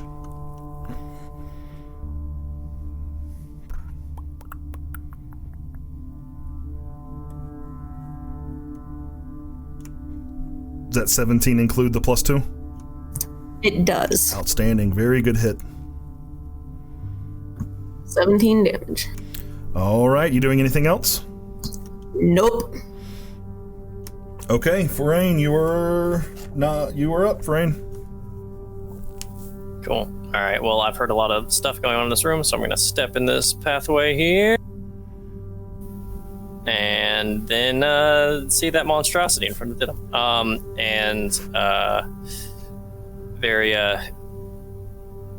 You know what? No, the fire's just been working. I feel like there's absolutely no downside to this. I probably would have felt the same way in the hallway with the brown stuff on the wall, but luckily someone took care of that before I decided to make that mistake. So I rubbed my hands together rapidly to create some heat, a little friction between my hands to start the process, and then it erupts into flames, and I toss it at the abomination in front of me. Okay, roll your to hit.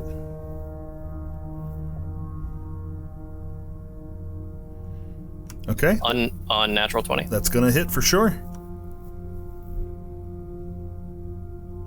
For a total of 10 fire damage. And does anybody look injured in front of me? Hephaestia got hit. Healing. No, Denim. Sorry, Denim. Denim got hit. How? So like right as you come around the corner, really since this is all happening in 6 seconds, like you would see this creature had some tentacles wrapped around Denim, but is letting go and is pulling back after trying to bite him. Okay. But is Denim bleeding a lot? Denim's bleeding. Define a lot. More than I would expect on a day-to-day basis with you doing your normal physical activities. I'm fine. Oh, okay.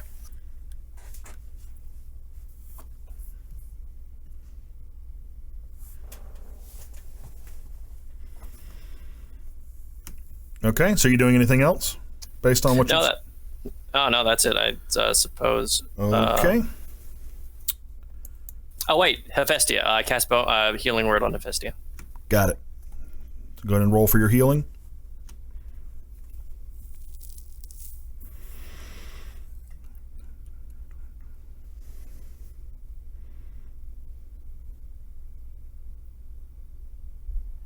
I don't even think Hephaestia can heal for that much. All right, well, Hephaestia, you get 9 points of healing. Thanks for topping me off at 12. Oh no.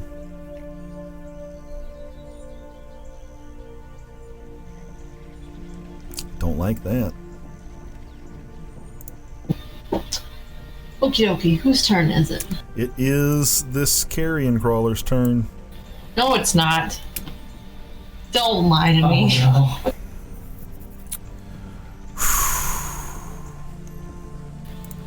That extra 5 you gave goes in temp, right?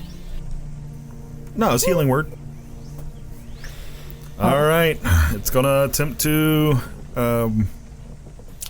It is going to attempt. Oh, these things have spider climb. I should have put some of these on the ceiling. That would have been dope.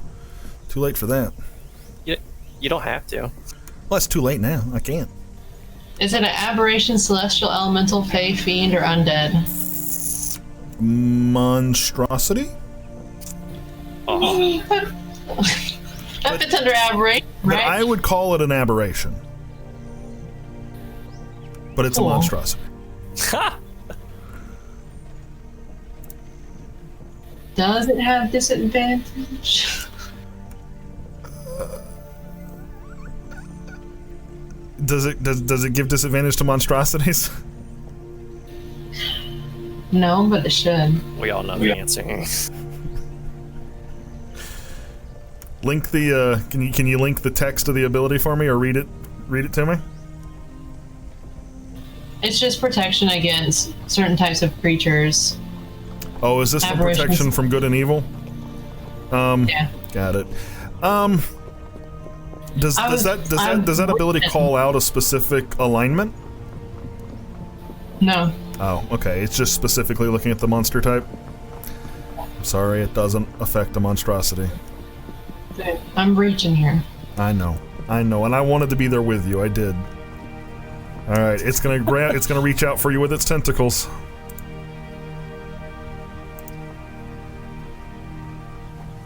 Oh, It's the gonna dice giver, the miss. dice It's taker. gonna miss. It misses with its tentacles.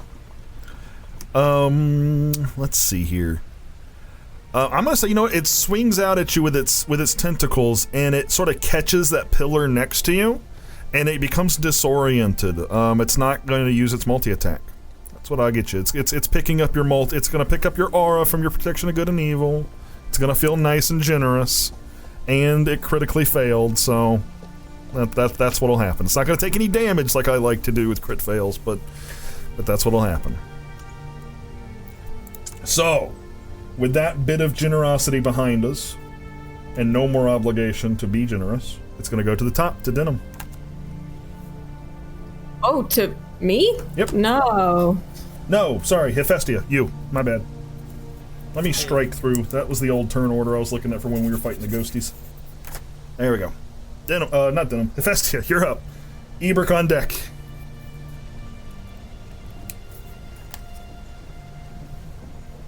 Okay. I'm sorry. I'm trying to find my thing. For some reason, it's not popping up. Okay, so that's a bonus action. Okay. Well, I got 2 bad dudes near me, and I don't want that. But there's another bad dude over there. Well, you wouldn't know that unless you moved over there. Yeah. So well, I was. Hold down control, and you can kind of get an idea as to like what your movement is with a hotkeyed ruler. But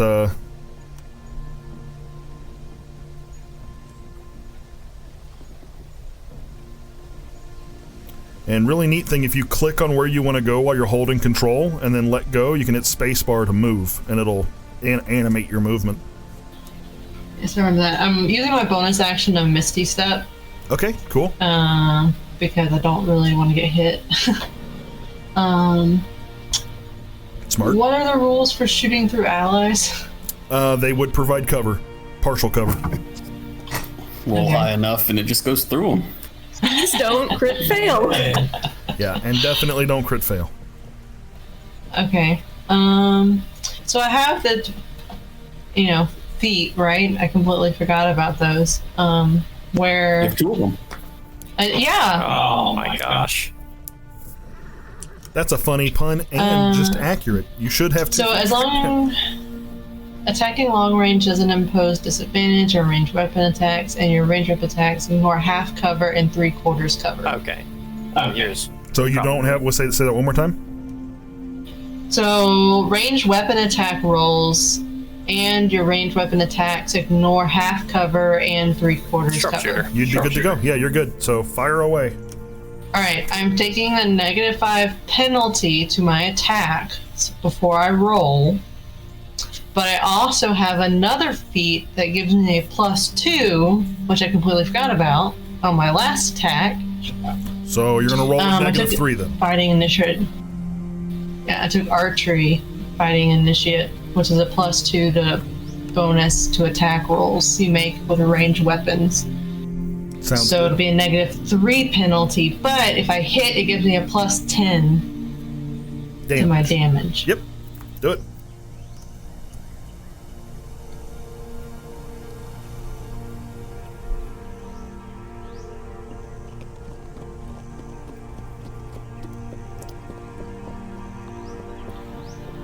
That is a -3 to my +10 on this hit. So it is a +7, 6 + 7, so it's a 13 to hit.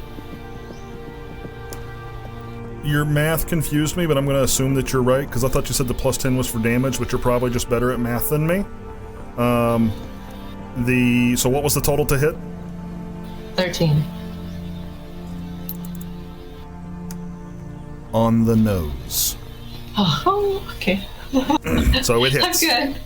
I've been really sad after doing all that. Oh, it hits. all that build up for just one hit. It has a 13 AC. Cool. Okay. So the math is I have a +10 to hit, but I took a -5 penalty, but I have a +2. I believe you. Jet, roll the damage. Okay, so that is a d6 + 5.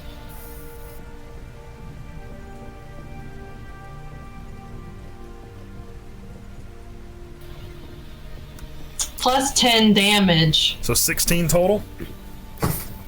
Which one? I assume you're firing at the one that's in front of Denim? Well, I have,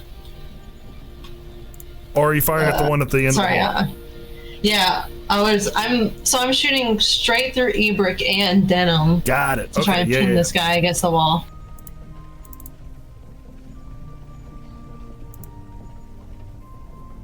Yeah, so 16 damage total. Alrighty.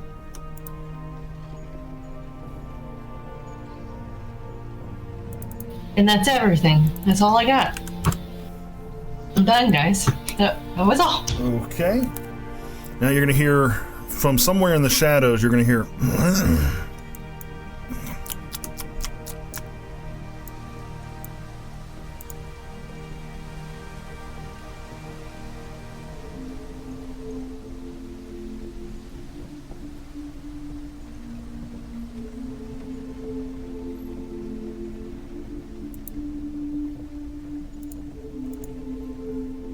Figuring out where I want to go. What does it see? It wouldn't know to go there.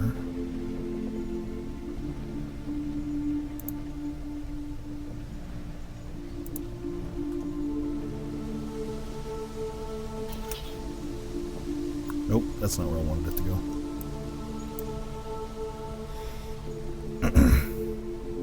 So it's going to go right here, and it is... Does it have reach on anything? It doesn't matter, nothing's in range. Denim, you're able to see this one get to this wall, and it turns to face the wall, and it looks like it's kind of readying itself to start slugging its way up the side of the wall, which it'll probably do on its next turn. Shit. But that How high are the ceilings? Let's go ahead and say that they are 15. 28 feet. Okay. We'll round it down to 25. Because 28's a silly number for this game. The one that's right in front of Denim, however, is going to attack at him again.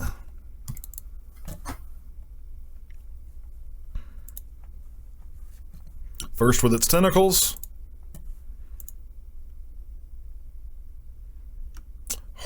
Two is going to miss. Then with its bite.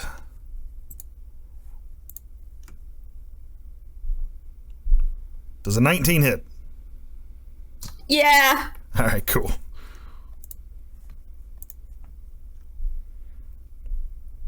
It's going to be 5 points of damage.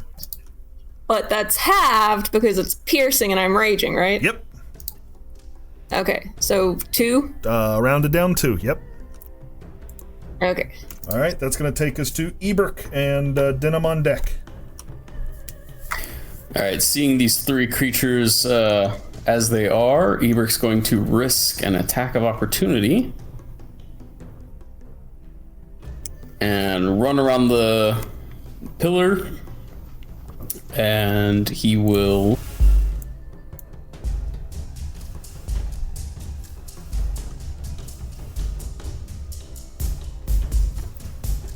He will cast Fear. A 3rd level spell. Can I link it to the chat?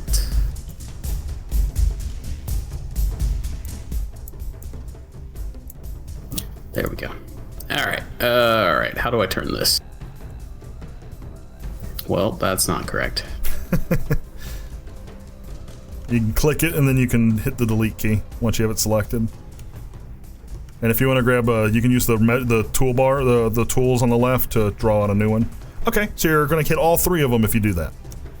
Yeah, so they have to make a Wisdom DC 14 saving throw.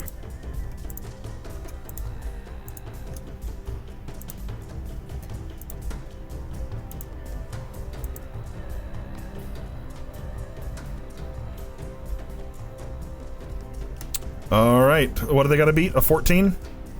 Yeah. So the 2 against the wall fail. The 1 in front of Denim succeeds. Okay.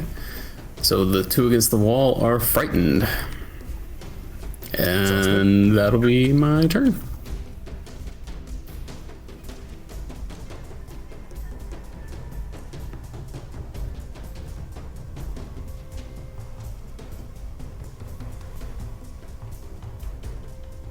All right.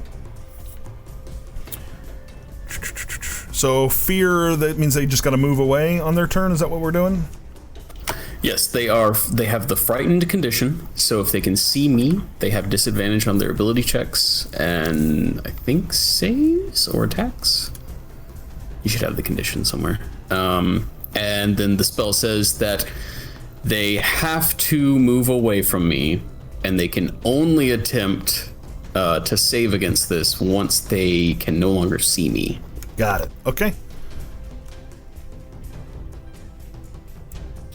Now you just need to like create illusions of yourself all over the place. All right, Denim, you're up. All right, Denim is gonna hit this motherfucker. Does damage knock them out of fear, by the way? Nope. Okay. And I assume you have according to either the the spell. material component or some sort of pouch or relic or something. Spellcasting focus. Perfect. That's all I needed. Thank you, sir. See, I don't remember that stuff normally, but when it tells me right here in the chat, I love it.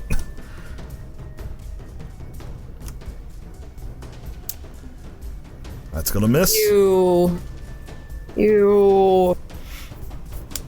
Fuck. We will take a break after this, and we will do our second giveaway of the day after this for the folks that are in here watching.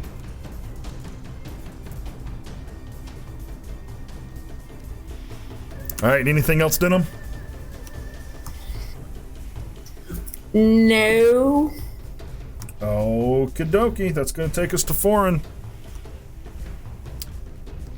Hey, I still chat, haven't seen can the y'all let me two know if on the music other is side too of the loud? wall because I don't usually I haven't have I'm music still running, in but I this thought it'd be fun. in this hallway over here, so I'm going to do the same thing I've been doing, which is try to kill it with fire. So I'm going to cast Produce Flame, and I'm going to sort of Play-Doh it together into a ball and toss it at the carrying problem.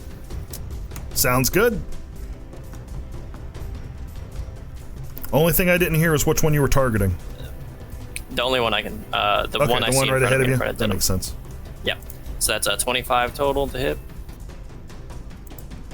And I would say, just again, using Foundry's line of sight rules, you can see that new one that appeared. It should be right at the edge of your line of sight, and you would also see it going up. So, like getting ready to go up over that I wall. feel like that's impossible with the column. That's why I was doing that, because I know, like, technically on the map I can see it, but the way this is angled is like a jigsaw puzzle. Like, Maybe. It's up to you. But I'm going to say, rule of thumb but yeah. for all players, if your vision allows you to see it, I'm going to leave it to your discretion whether or not you think you can see it. If it's a weird angle like this, I'm probably going to give you some degree of cover. Or give it some degree of cover. right. Thanks, Techno. And for my bonus action, I'll cast Magic Stone. So I'm going to reach into my bag and make a few rocks magical. Okay, I'm sorry. Was the 11 is damage that you did? Yeah. You can see the 25's to hit. Okay, when the fire hits it right in its mandibled, grotesque mouth, and you see it sort of wince badly in pain. You burn its tongue. Hey, so I just saw our viewer count jump from 8 to 12. So spicy. to tell the new folks that are in here, we are doing our second That's a giveaway spicy after this combat. Flame.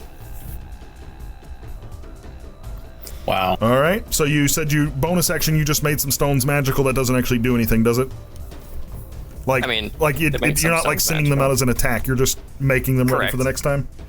Right. Cool. That's going to take us to Hephaestia on deck. But before Hephaestia,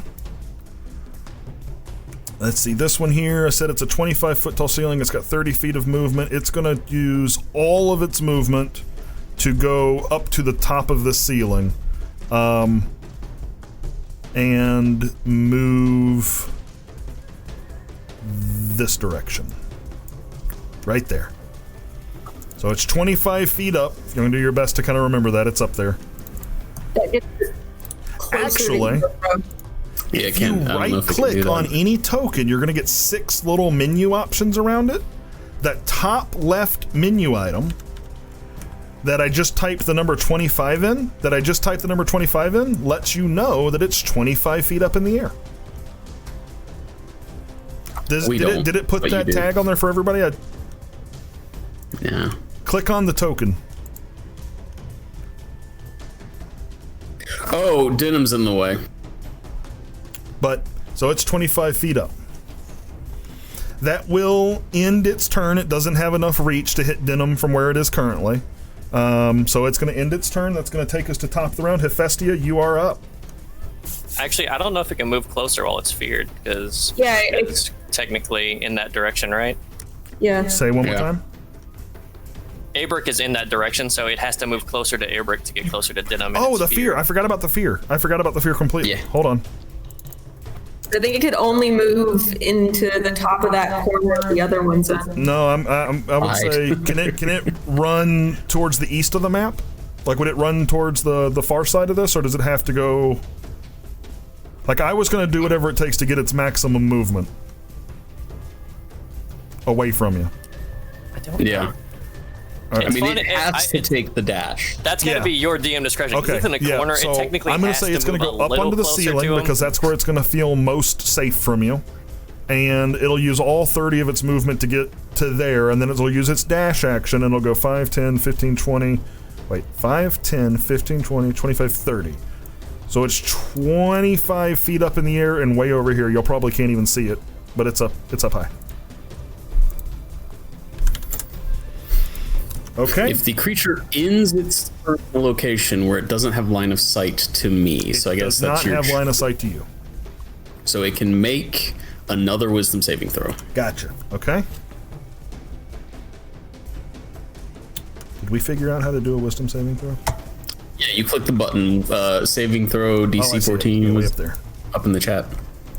And hope that carrion crawlers aren't wise. Unfortunately wise. 15. Does that do the Was. trick? Yeah, so he is no longer frightened. Okay. Yep. He's way away from you. No longer frightened. Now we're at Hephaestia. Eberk on deck. Hey, maybe Ebert can tell me real quick. Do rangers get 2 attacks? Yeah, it's at level 5. Yeah. So, yeah. Everybody Okay. but Rogue. Cool. Had 2 attacks this whole time. That's unfortunate. We'll remember Yeah, going it's all forward. right. It's okay. I'm gonna fuck him up this time. So You know what? Take 3 attacks this turn. Yeah. You're storing that energy. Storing that energy up. all right, yeah, because I'm real hurt, real bad. Okay, I'm gonna roll. I am going to use my feature for each of these rolls. Gotcha. So I'm taking a -5 penalty for the +10 damage. Go ahead. And I'm going to be using my bonus action to make it force damage. So can you make all of them force damage or just one of them? That's a good question. As a bonus, you choose a creature you see within 30 feet. The next time you hit that creature on So it'll just This be the turn. next one that hits. next time I hit it. Yep, the next one that hits. Yeah. And it'll add a d8 damage to that Sounds good. hit.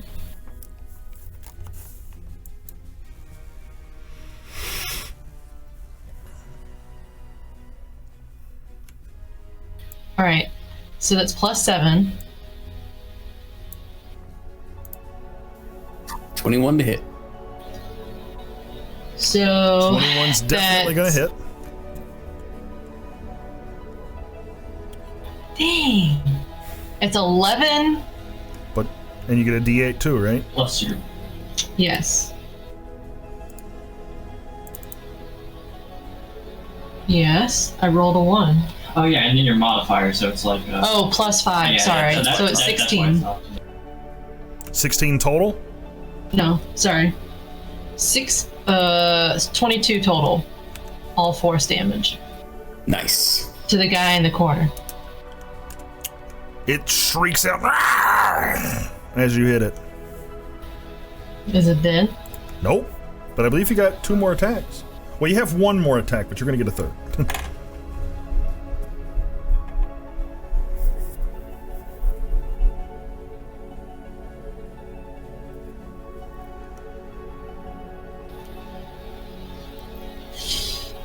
+7 still. Okay, so what's that total? 15. 15. 15 will hit.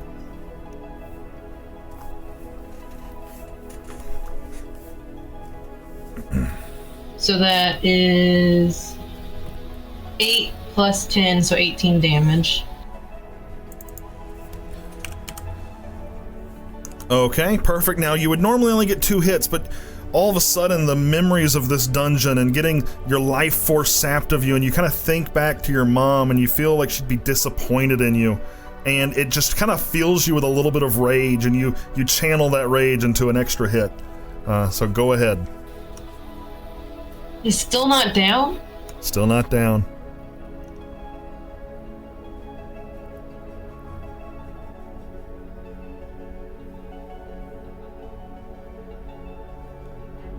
Oh, boy. What?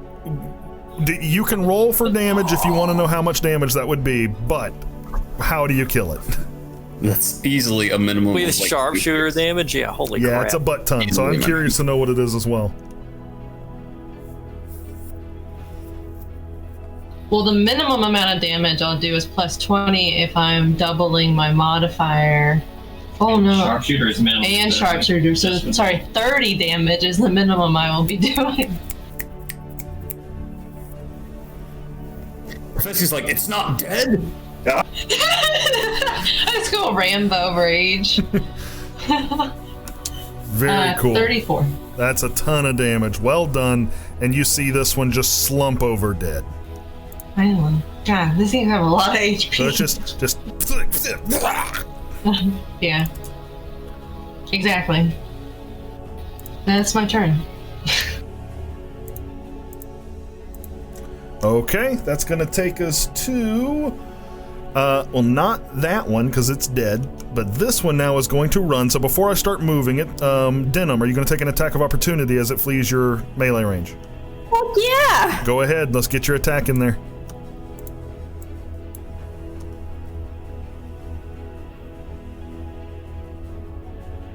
It's gonna miss, unfortunately, but it is gonna go ahead and move its full 30 feet back. So 5, 10, 15, 20, 25, 30. We'll put it right there. And then it'll use its dash action to go here. And then it'll go up 20 feet up the wall. Take All 10 right. points of damage from Ebert. Say again? 10 points of damage from Ebert. I assume a 17 hits. Oh, yeah. 17 does hit, and you said 10 points? Yeah, 10. Oh, well, shit. Okay, well, what do we see as it passes you? It starts scurrying away, and as it like gets down on all of its like caterpillar legs, and as it's running, Ebert just sticks the sword out like halfway through its mouth, and its momentum carries it like almost halfway down the blade, cutting it in half. It is dead. It is dead. All right. Cool. Ebert, it is now your turn. Denim on deck. The only I don't know if y'all can see the little icons. They're pretty small for me, but the two of them are dead. You got one that's still alive in that room somewhere. Depending on where you're positioned, you may not see it. And it is 25 feet up into the ceiling. I think I maybe saw it running that way, so Oh, yeah, you would have definitely seen intuitively the I am direction running it up went. against the wall. And I will do a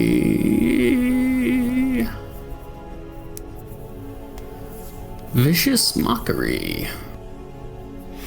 What do you say to it?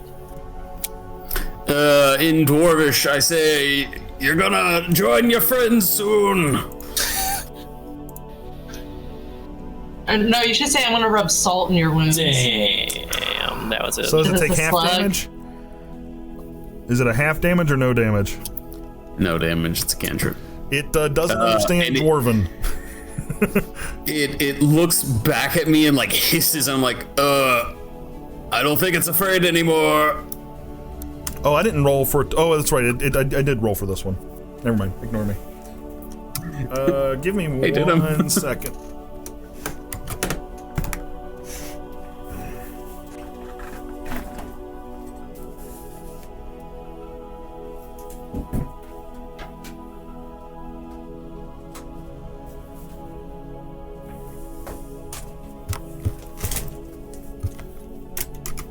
I had to get a power cable for my computer. Alright. I have returned. Okay, dokie. Oop, I paused it. There, okay, we're back.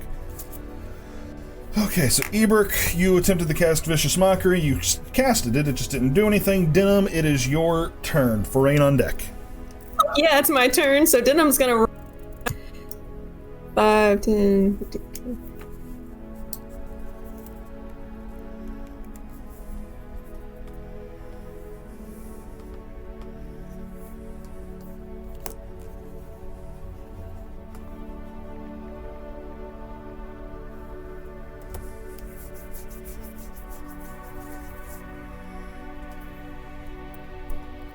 And try to jump up underneath it, wedging his horse hooves between the pillar and the wall, and stab it with the Edge of Justice. What's your strength score?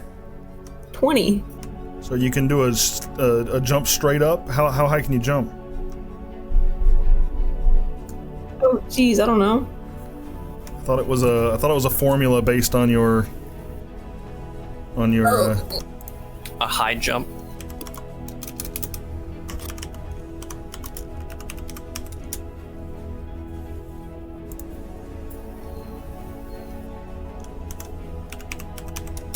When you make a high jump, you leap into the air a number of feet equal to 3 plus your strength. Oh, that's 10 feet. If you make a standing high jump, you can only move half that distance. Wait, are you running into it, or? Yeah, she's moving and jumping. Run. And it does say, in some circumstances, your GM might allow you to make an athletics check to jump higher. You know what? I'm a big fan of the centaur being able to do jump related things. So, yes, make for me an athletics check. It won't affect your action economy. We're just going to see if you're able to get enough air. And we're going to say, do you have dark vision? No. Okay, so is anybody brandishing any additional forms of light source? Or is everybody relying on dark vision? I have dark vision. Okay, so I'm not going to make you have disadvantage on the attack because I've not done that for any of this fight or any of the other fights. We'll try and remember it going forward. However, I am going to have you do this acrobatics check at disadvantage because you're running in blind. Not blind, but you can't really see very well. Acrobatics, I thought you said athletics. You can do athletics, that's fine. It's jump Fuck related. yeah, so. +8. Go ahead. Oh, +8. I want you to do cool things, I promise. 18. 18's high enough. Sure, go ahead. Roll your to hit. Fuck yeah.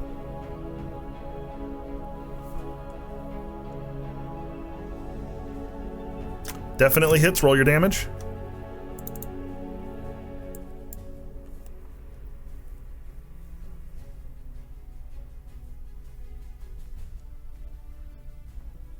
$15. Nice. Nice. Very good. You good? All right. It's hurt. Make a kebab out of him. You doing anything else on your turn?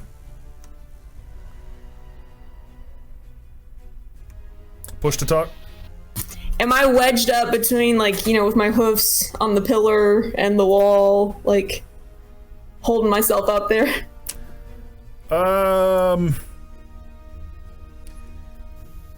I would allow it if you were directly between a pillar and the wall.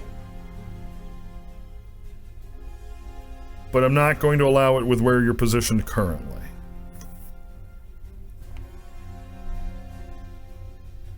Push to talk?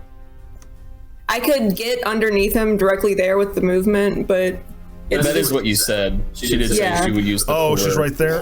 yeah, but it was just hard to see with them Okay, so on with an top of each other. 18, with an 18 on that check, I'm going to say you're able to jump up to it, you're able to slice it, you get your feet wedged into it, but you slide down on the wall and your hooves catch some of the bricks. I'd say you're about 10 feet off the ground. So you get full height, you wedge yourself in, but you slide down some. Okay. And the goal here is it's just a little out of your range. If it's 25 feet up, you're 10 feet off the ground. That should put it 15 feet away from you. I'll just drop fully then, Alrighty. if that's gonna. A little bit higher on that athletics check, and I would have given you the full thing, but... Alright, that's going to take us to Frayne. Alright, I'll march in here, and I guess I notice it on the ceiling area. There's one more in the corner. Oh, there's another one in the corner. Ebert points. Oh, do you point the direction to go? Yeah. Okay. Over here!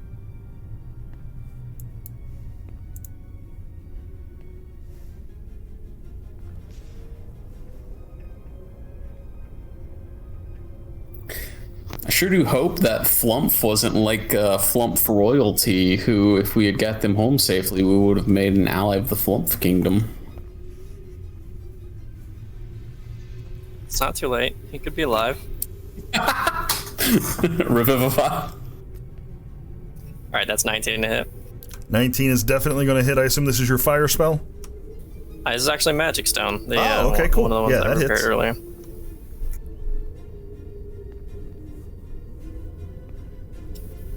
This one actually does add my modifier though, so 6 damage.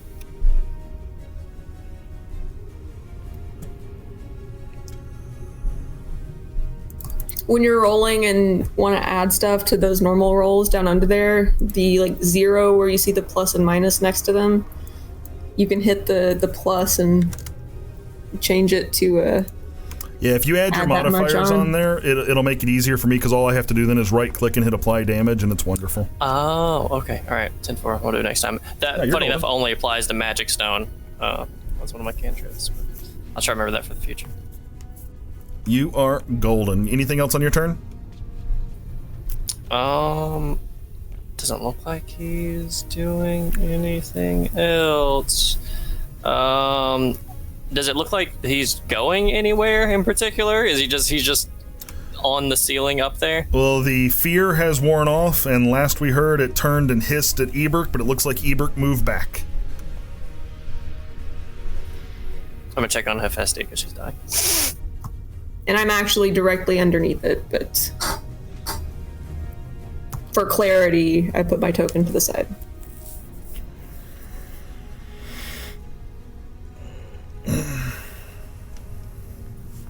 Okay, that's it. All right, very cool. It's going to take us to its turn. It is going to detach. It's going to detach from the ceiling and drop. And you know what? Actually, let's not risk it taking fall damage. It'll slug its way down the wall, and be right there next to Denim. It's not going to come off the wall. It's going to come down. It's going to slug its way down. So it'll be on the wall within melee range. So we'll say it's 10 feet up. That would put it 5 feet away from you. If you're in a 5-foot square or a 5-foot cube. And it's going to attack you, Denim. You see its nasty tentacles come at you. Nasty. Nasty. What's a 24? Does that hit? Yes. All right. Need you to make a DC 13 con save. Heck yeah. Good job, good job. Take 3 points of damage, but you resist the poison. Haha. All right, and then it's going to bite at you.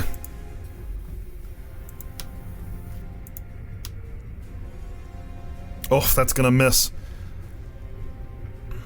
All right, it's going to see that it misses, and it's going to... See, if it came down 25 feet to 10 feet, that means it moved... So it can only go 10 feet back up. It definitely would have just seen you jump. It's just going to chill there, look at you.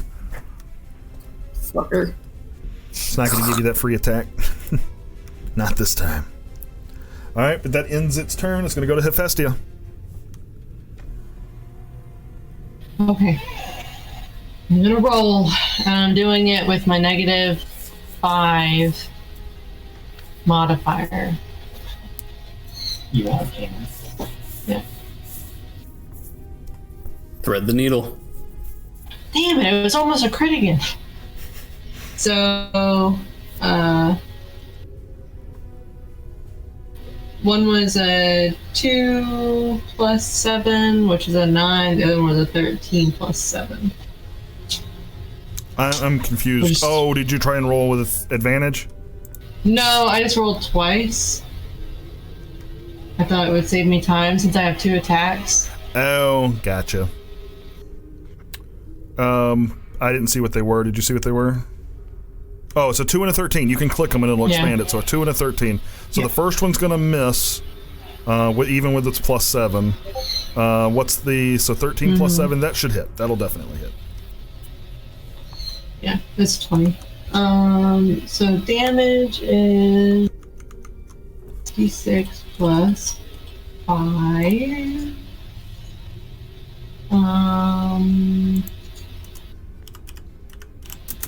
What is with these ones? But it's plus 10. Sorry, I should have added that on for you. So it's 16 damage. And per where I'm at, I can see him. Just barely, but... Okay, it's hurt. Okay. Yep, and then... Damn, I should have done my planar warrior, but that's fine. That's You do your second attack, right? Oh, you did that already. You did that already. My bad. All right, that ends it. If that's the end of your turn, it's going to take us to Eberk.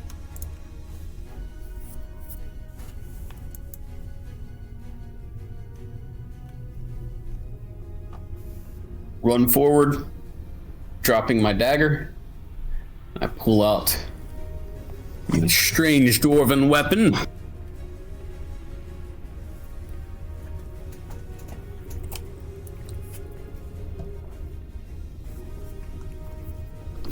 Hey. Ooh, that hits. That's going to hit for once. Oh my god, high roll. I should be adding my dexterity mod. So 11 points of damage. Just this loud boom. We're all deaf now. All right, what do we see? I blow his head off. That happens. It's just this final little bit of appendage with these tentacles and nasty teeth just takes the bullet from your gun and just against the wall. All right, you all are out of initiative. Good job. Can we take a break? Yeah, I was gonna say. So we're gonna. So when we get back, Oh yeah, it's like right on top of you. when we get back, we can look around this room and finish up the dungeon. We are going to go ahead and take a quick break. We're going to start the next giveaway now. So give me a second to get that going.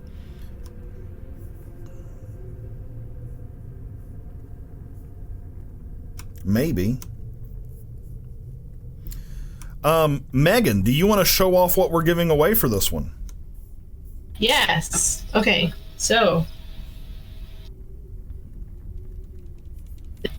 is a tiny little mimic chest. It is primed and ready for painting. It does open. Can't hear you. I wasn't talking. I have both hands on this. But yeah, it is a little mimic chest. It holds 2 D20s. I want to iterate. This isn't a purchased item. It is a sculpted and 3D printed item. So you know, nobody's going to, at least right now, have a mimic chest just like this one. Yes. It's primed and ready for painting. I can show an example of what you can do with it.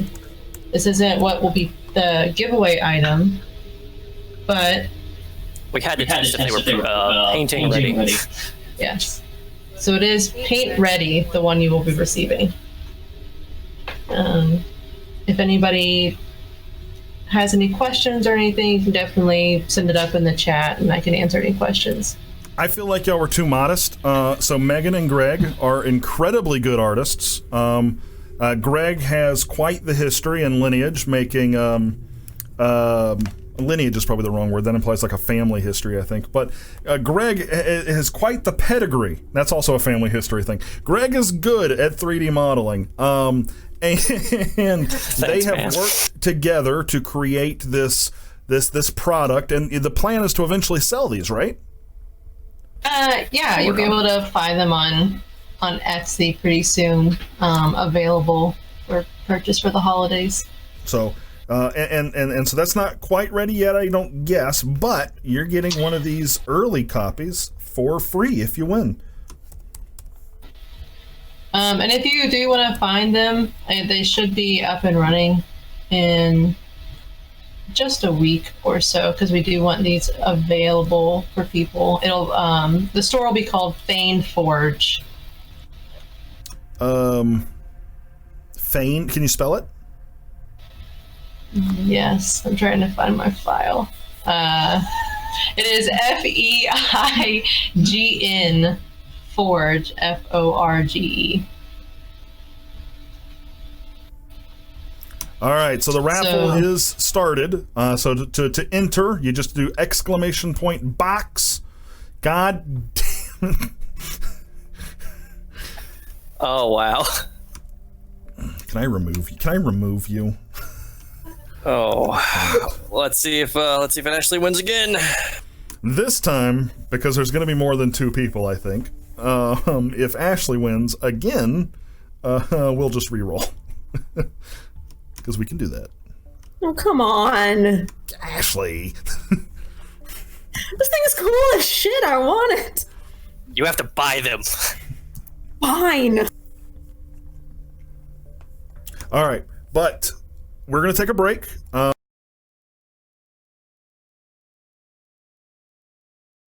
That was wild and crazy, kids. Let's give it a few minutes here to let people trickle back in. We have results from, or not results, but the contest, the giveaway is ready to go.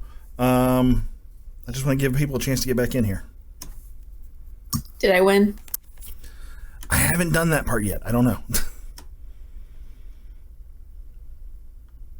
Here, say something real quick. I want to make sure the audio's not goofing. Something. Yeah, we're all Something. good. Okay, we're golden. It was spoopy, but we're golden.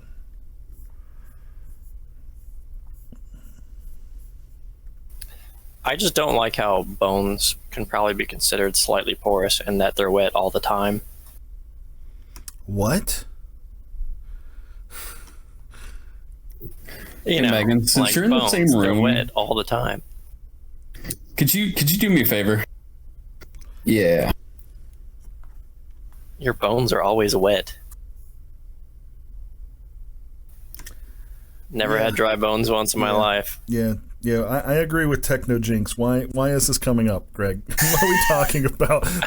I feel like I've missed something. What prompted that? Oh, wait. Oh, God. Is the audio? Yes, we're live. What did you think I was talking to the audience for? My bad.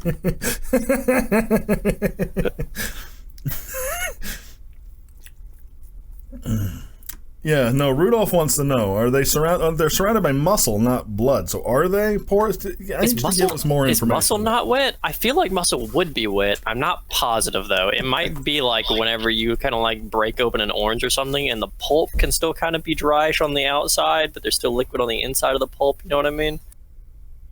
I regret this. So, damn. I think it matters on whether blood and muscles act the same as like blood to your brain, because to your brain it just like the blood goes up there and then just like squirts around it, right? So it's just like getting squirted onto your brain and covering it. Hey, who wants to play D&D? I was gonna say, Meghan, I don't think your domestic violence was violent enough. Do we have any doctors watching, or nurses, or someone with medical experience? Okay, so let's see. We have some people. Okay, quite a few people. Yeah, quite a few people. correct. Let's see what we got. Let's pick a winner. Wait, it's not going to let me pick a winner? You have to set it back up again? What is this? What? It broke. That's okay. Oh, I will roll dice. do you remember who was? I see involved? the people who entered. Thankfully. Let's see here. So,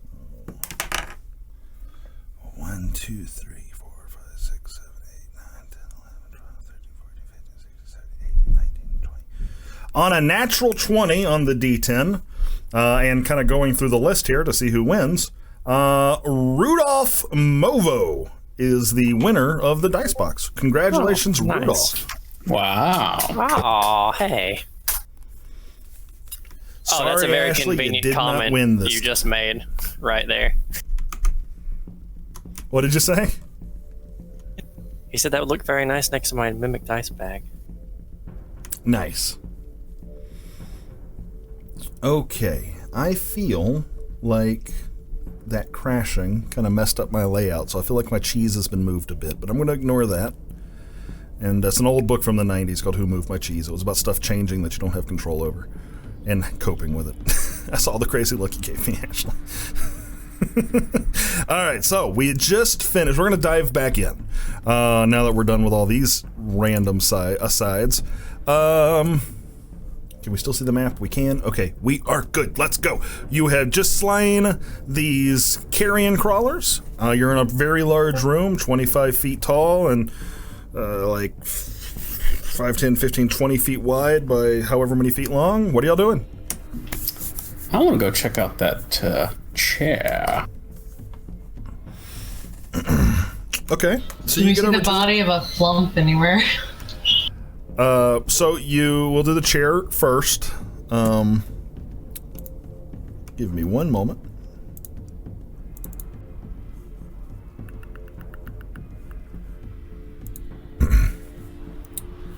All right, so you get over to this chair. It's a large stonework make chair, very much resembling that of a throne. On the back of it, it has that symbol of the Knights of Lion that we had seen on some of the other caskets and stuff like that before. It is not pristine by any stretch. It's covered in cobweb and dust. It looks like it's been untouched for however many thousands of years it possibly could have been since someone was in this chair. Resting upon it on the left arm of the chair is a small fox figurine made of some sort of stone. Looks like it's been carved and hewn. On the right arm of the chair is a page from a book that has been ripped out. Upon inspection of this book, upon this page, there doesn't seem to be anything on it. I am more interested in the fox figurine than I am the page, so I'm picking that up. Sure. You pick it up? I want to grab the page. Okay, so Oh yes, Denim the reader.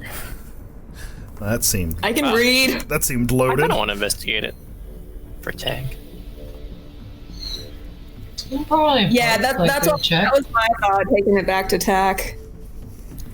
Gotcha. So yep. Is there any way I could take it back to TAC to finally give TAC a gift? Fine, I guess. Okay. Unless you want to make sure it's not a gift that's gonna kill her. I could just be a blank page. I have no idea. What? Why do we think these are on this chair? But she likes pages. I'm gonna sit on the chair. Is it Oh my or God. centaur? Yeah. Which part of you is sitting on the chair? So you kind of you back up to it. horse You butt. plop your hind end of your centaur back on it. Your tail kind of swishes out of the way. You feel like dust and cobwebs stick to your fur, your hair as you sit down. Nothing happens. It's just a throne. Do I see like anything special from sitting here? It's a big room, very ornate. Looking up at the ceilings, you see some of those bars hanging from chains that would have held like banners and stuff before. You weren't here for the last session, so this belonged to an order. These Knights of Lyan from many thousands of years ago. Your comrades would have told you if they filled you in that this was an order dedicated to the defeat of the Second Age of Azkhazir many thousands of years ago. That once they completed that mission, they went on to defend the world from Azkhazir's main purpose, which was the collection of artifacts. So their whole mission was to preserve artifacts from falling into the hands of evil. But you see signs of this having once been a great hall. You know, you would imagine maybe in its heyday there would have been sconces with lights on them and large banners, and some of the rooms you've been in have had these really ornate murals, you know, kind of depicting the history of the Knights of Lyan. And this throne room, for lack of a better word, this is ornate in the same way.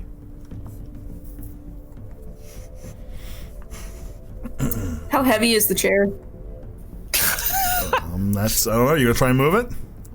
Well, I want to try to like push it aside, see if there's anything underneath it or behind it or something. Yeah, athletics check. Hey, Patrick, I don't know what happened to your camera, but you got half your head's cut off. Gotcha. Okay. Oh, I like your shirt, Patrick.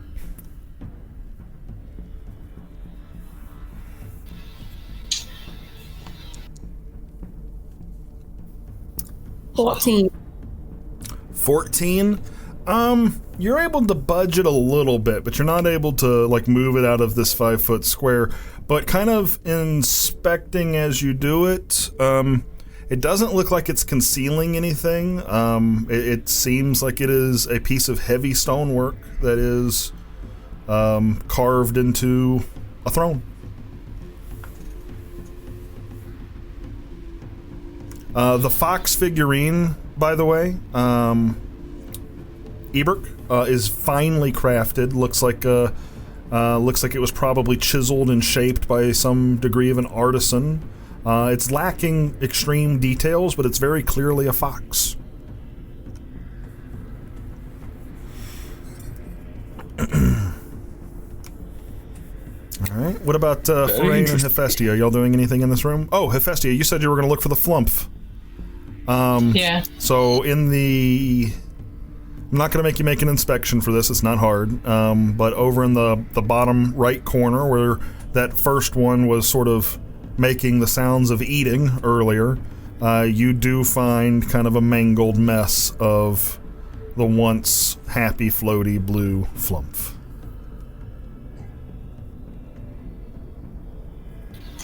I take some sort of jar or something I have out of my herbalist kit, and I do take samples of the flump and the carrion crawlers. Okay, yeah, that's easy enough for you to do. No roll necessary for that. Just as everybody else is inspecting them. What? So when you go and you harvest these creatures, do you go for the tentacles, the teeth, the slimy ooze from the slugs? Like, what do you go for? I probably go for the teeth and the secretions. Okay, so you can add teeth and secretions to your inventory. Why don't you cut them open and see what they last ate? I'm not a mortician. I'm not interested in their last meal. Whatever their last meal was is dead. Hey, a shop.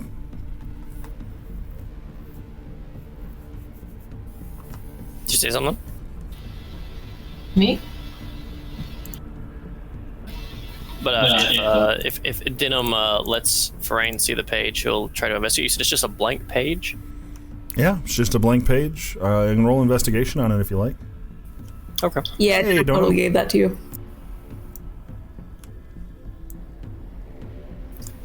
Oh no, I don't have any modifiers for that.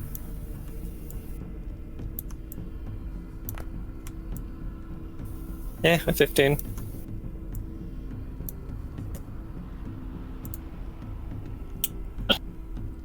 15 looks like a blank page of paper. Oh, well. I'll try to discuss. Actually, I don't know. I mean, paper, is it hard to come by? I don't know. I'll hold on to it anyways, I guess. Or denim can, whatever. Got it. Shall we check out one of the other paths?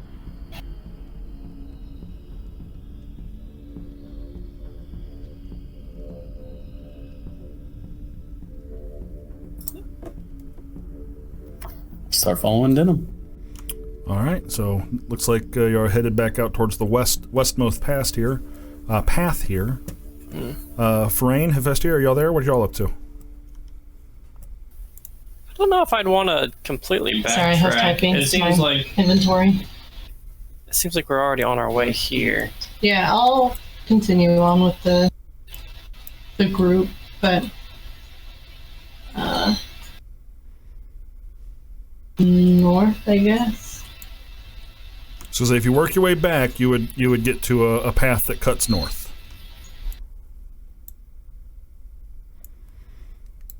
So as you're traveling this direction, you eventually come to a solid stone slab that has some stuff to it. Give me 1 second.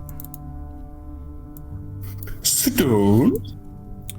It's a heavy stone door from this hallway is probably 15 feet tall, 5 feet wide. It stretches to the almost the entire length of the 15 feet. It's a heavy stone door with a relief carved into its center, small relief. No handle, no lock that you can see. There is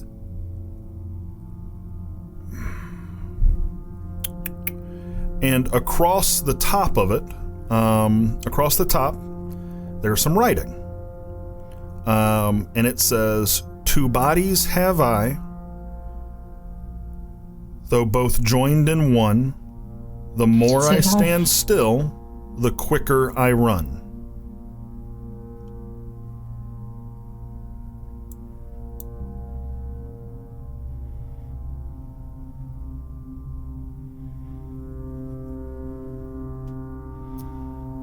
An hourglass?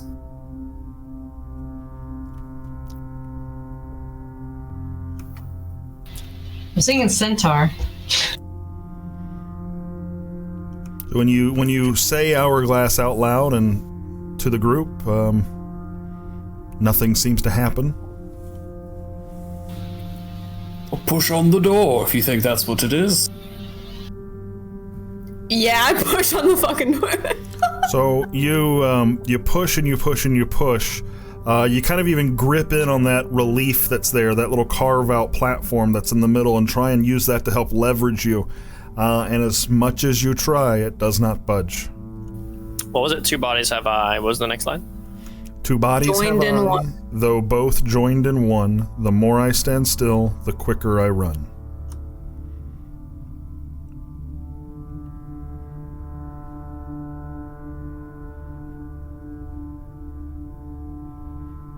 When I hear the word body, and I'm not thinking of anatomy, I normally think of bodies of water.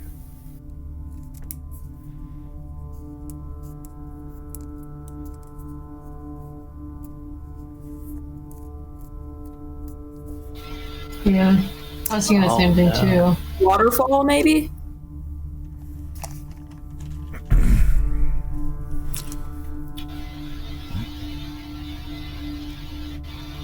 You speak it, nothing happens.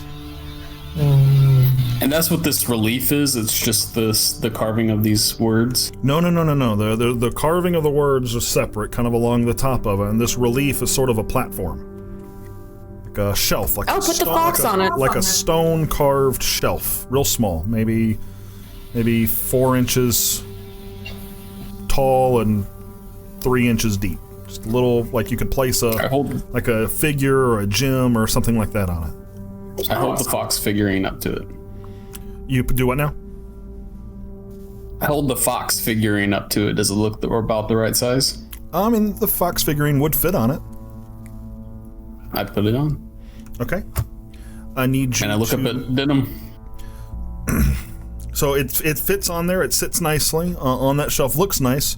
You start to notice what you thought were kind of the natural lines of, like the natural texture of rock, something you'd be very familiar with as a dwarf. These lines start to glow sort of a bluish color from it's starting at the bottom, and it sort of crawls up the top, creating this weave-like pattern. And as the door completely fills up with this light and it's shining a light way down the hallway, I need you to make a dexterity saving throw. All right, then.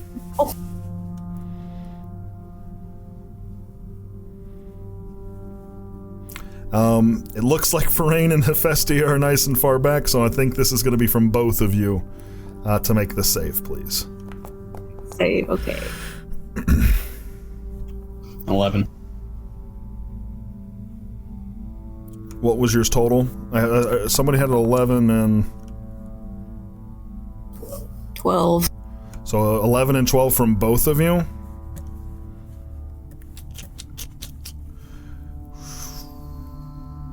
Where'd my... Oh, there it is.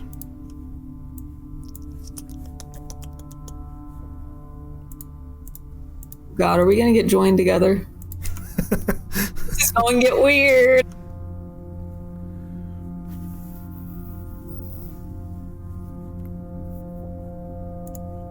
You ever seen a centaur that was half horse, half dwarf? Okay, as that glowing light fills the door, it emanates out. And you feel 16 points of force damage echo out and into your bodies. Well, guess what? Oof. Denim's down. Oof. Oh no. Does the light fade? Yes, after that happens, the light Okay. fades. Get up, lad. You're not done. I pat him and healing word. Denim. At a second level. Jesus. 5 points of healing.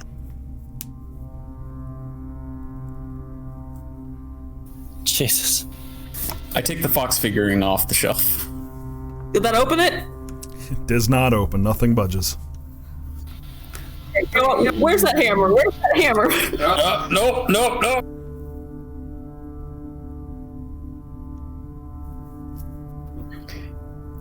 You two got any bright ideas? Oh, I'm not great at riddles. I'm trying to figure it out. Is it? This sounds like something you all would say. Well, That's the not part that's true. getting me is the more I stand still, the more I run. Part of it. That's the part that's getting me. I don't know what stands stills and runs, but time. But I don't know if time has two bodies. That's what I was thinking an hourglass earlier. Yeah. But, I mean, we don't have like an hourglass to put on this thing. Was there anything we found so far in this? Hephaestia, make No. a history check at disadvantage, please. History at disadvantage? Yes, please. It's not a terribly high DC.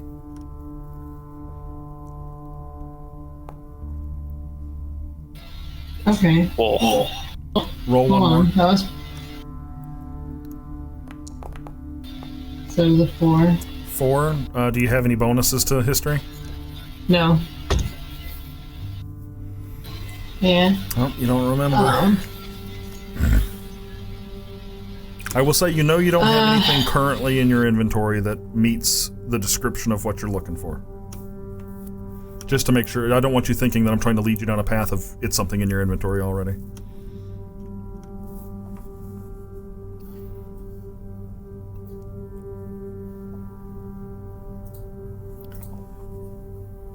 Denim. Farain, that page is blank, you said? Try carefully heating it up with that flame. Some inks react to heat. Hey, prestidigitation. I warm it.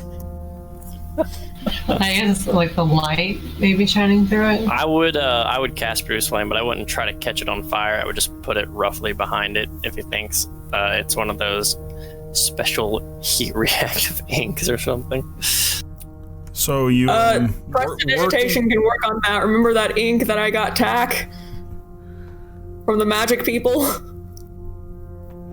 So the heat doesn't reveal it, but the prestidigitation does. It's a very similar writing that you have seen before, and it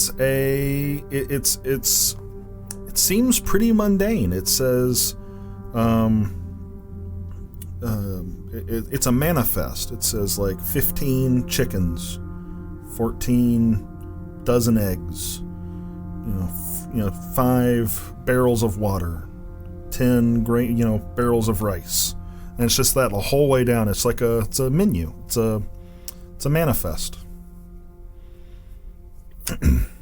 Why would that need special ink? What language was the riddle carved in? Dwarven. What language does Denim not speak? I speak Dwarven. Yeah. That's the common of the world, remember? I got nothing. Hey, I have it turned on for me as the DM. I'm curious if it's working for you all as the players inside Foundry. There is a fog of war, right? Y'all can see where you've been? Yeah. Cool. I don't know. Where you've been. Maybe we gotta go down that other hallway to find something. Could be. I'm fine with that. Yeah. Ponder on this riddle for a while.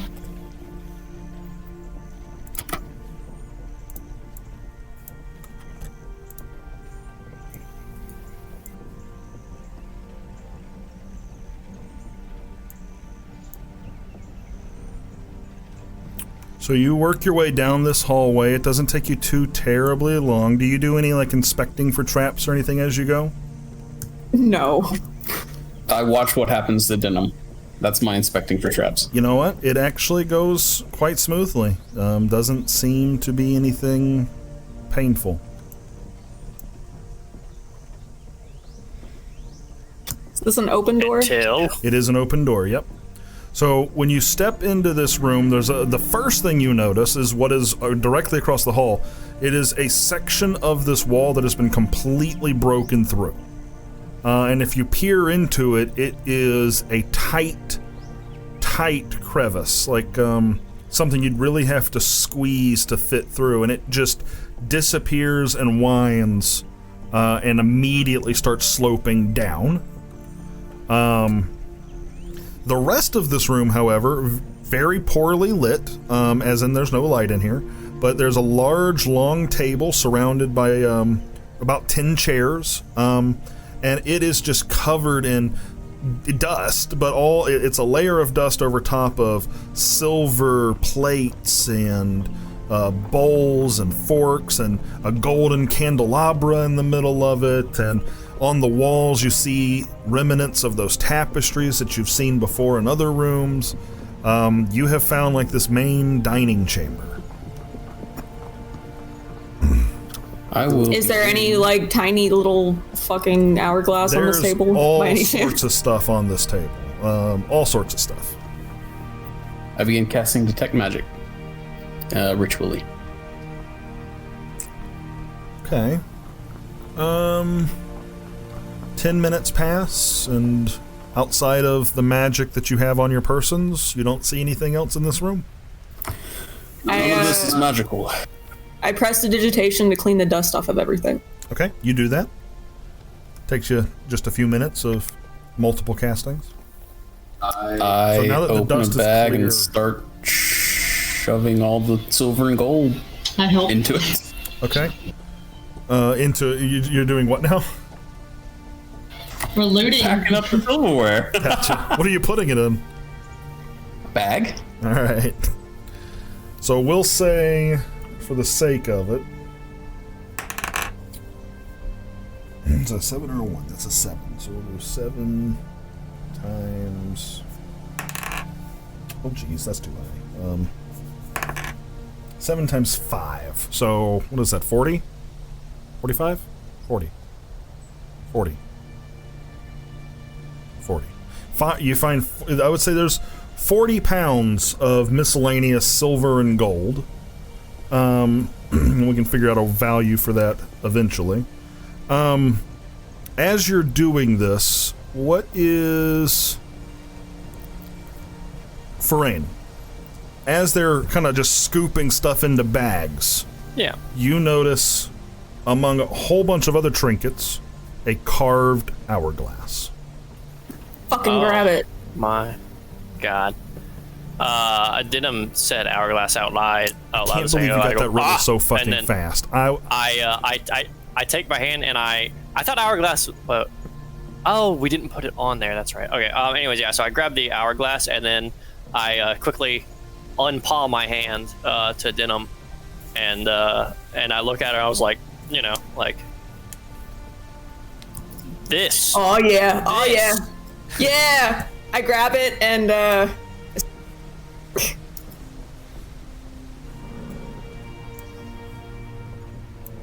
might get myself killed again.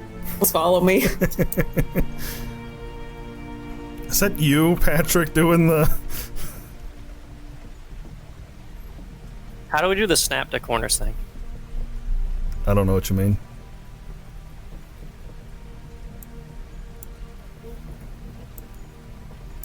Was trying to, but it didn't work. Oh. All right, I'm putting that hourglass on the shelf. Okay, you put it on the shelf. The door begins that same glowing process, but it doesn't emanate out damage this time. Instead, you hear it kind of, and as it dissipates, it pulls into the room behind it and slides to the side. When you see into this room, it's a large room, 15-foot tall ceilings. There is a pedestal in the center of the room with a sort of a almost as if it is emanating its own light. It's creating a bit of a beacon of light. This is the most light you've seen in this whole dungeon. And sitting on top of it is a deep purple gem. And underneath it is, like, not underneath it necessarily, hanging from the front of this pedestal is a scroll that is in its closed form, like it's sealed. In addition to that, you see multiple stacks of boxes and crates to the left, and an empty table at the back. We're gonna open all those crates. Okay, we will roll on the loot and treasure table shortly. We've opened stuff in this dungeon before, and it was all 2 shades to the wind. Centuries ago.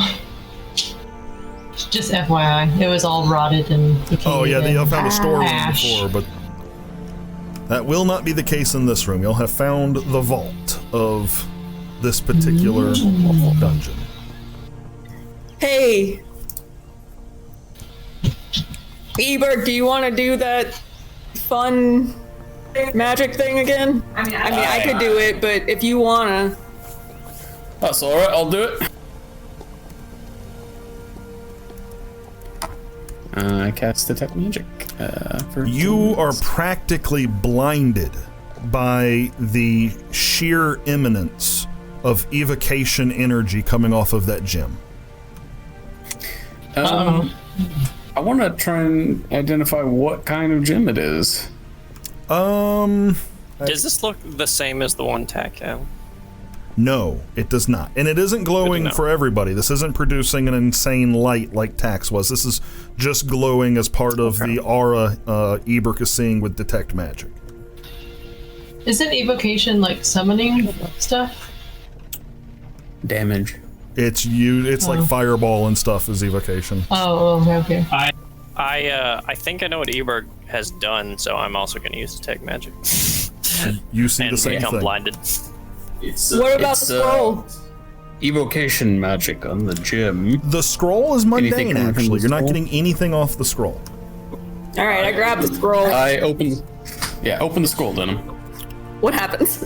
Nothing happens. It's got writing on it in Dwarven. It's the whole point of this organization was collecting dangerous artifacts, and this is as if somebody had cast Identify on it and wrote down the specifications of this item for archiving purposes. And if you'll give me 1 second, I will provide you with the information on this magic item. Hey, it's a thing.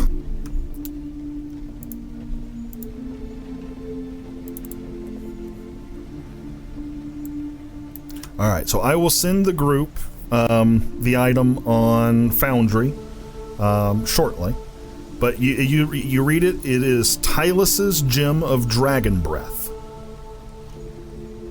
Okay, it's noted that it is a shoot. Well, I'm trying to think. There's very rare. What's beyond very rare?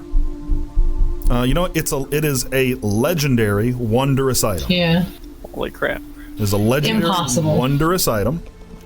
In flavor text, it states that this gem holds and contains the soul of an ancient red dragon. It has 3 charges. By expending one of the charges as a standard action, it will allow you to cast Dragon Breath as if you were casting the feature of an ancient red dragon, which is a metric truck ton of damage. Every time it is used, the first time it's used, there is a 10% chance on a D100 that the dragon will be released in the moment. Oh shit. Upon using it a third time, Don't give it to Denim. upon using it a third time, it will release a ancient red dragon. Do we know how many times it's every been time used? you use it, the likelihood, so it will happen after the third time. The first time you do it, there's a 10% chance. The second time, there's a 20% chance. And I will send you the details on this magic item after we finish. After Denim reads that scroll, and I'm like, that thing belongs here. I mean, maybe we should go sell it to the magic people. This is like a very illegal thing for people giving to them have. more power is always the best choice of action. Just so you know, Fire Breath on an Ancient Red Dragon is a DC 24 deck save, 26 D6 fire damage. If nothing else, we can't leave it here. There could be more orcs or something else coming out of the Underdark. Does this thing have like handling instructions? Because if not, I'm just gonna pick it up. I think it's best to let me carry that lad. All right, here, I hand it to him. Very gingerly. All right, you notice, so this gem, by the way, this it's an amethyst. It's a very pure, clean cut of amethyst. It's heavy. It's heavy even by Dwarven standards. This thing is cut very, very nicely. I don't know what you'd call the cut, but it's a very nice cut. Definitely not wrought amethyst out of the ground. It has been finely crafted. It would be worth a lot in just gem value. Certainly worth a lot more with the magic. If we do sell this to anyone, do we split this 5 ways between us? Can't we just keep it? It's so pretty. I am no on all accounts. Hephaestia does not want to sell it, and she does not want to keep it. Wait, you don't want to sell it? No. Not even like to your mom? Do you think she'd buy it from us?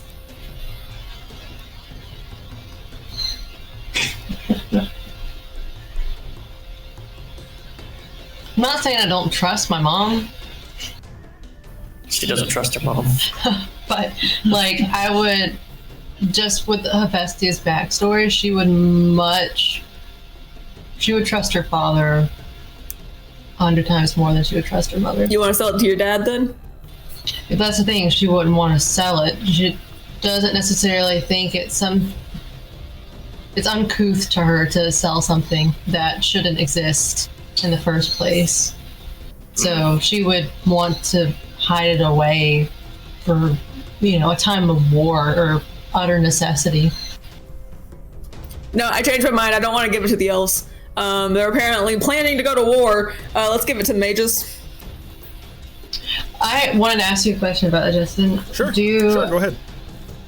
Do the mages of this area, is it all of like Vandel that they have region over? Like, yeah, so the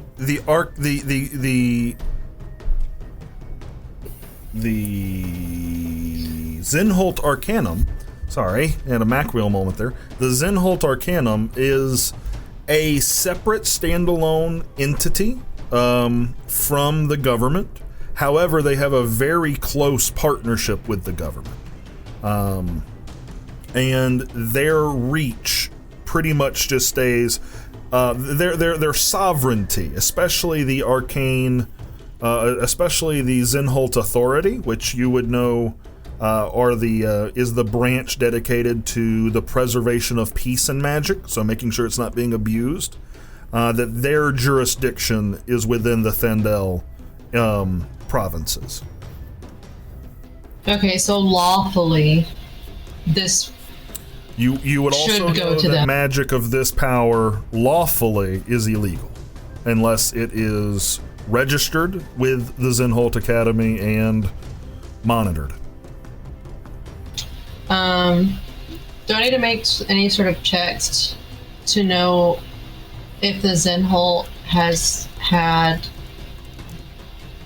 a cordial relationship with the Fae and Evergarden? Evergarden, yes. The Fae, sometimes, depends on the Fae and what the interaction looks like. Do they ever try to impose themselves, I guess, over the Fae? There have been, I'm trying to think what you would know, because you would probably be pretty in the loop on at least some of this. You would know that that agents of the Thandel provinces, up to and including Zinholt Arcanum, that there have probably been times in the past where magical artifacts have been discovered in territory disputes as to who gets claim over what. And there has been some tension, but that tension seems to have settled. It's not been an issue for probably a century at least. So knowing that if they found out an artifact like this left their sovereignty and went into another, could possibly pose a diplomatic issue. If you're registered with it and they know you have it, then probably not. If you are smuggling contraband magic, then yes. We could also just smash it. That might release the dragon. It would be very grateful to us, wouldn't it? There's another option. My family's vaults are deep and well secured in the mountains. Would they pay us for it? And they would pay us. But some, I don't. It's not- Justina doesn't have. She's traveled with Ebrick, and he seems like a good character, but I don't know Ebrick well enough. it's all of ours and none of ours alone, but we've a knowledgeable dwarf, and it's made of stone.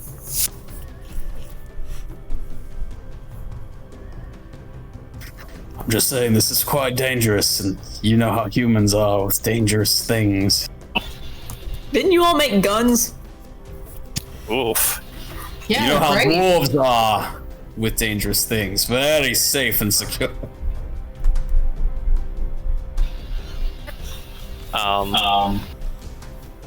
Forain is for Ebert holding on to it. We don't have to make a decision and deliberate exactly right now, unless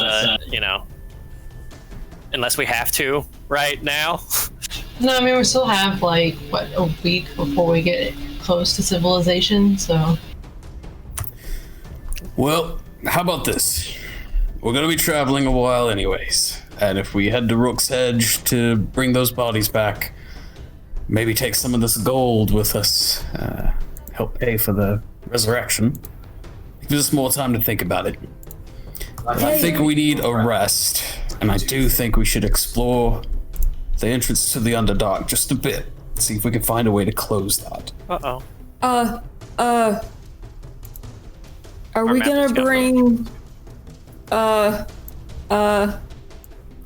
shit. What was her name? Are we gonna bring Hecate back? Is that the plan? No, well, the lads who died here, I feel like we should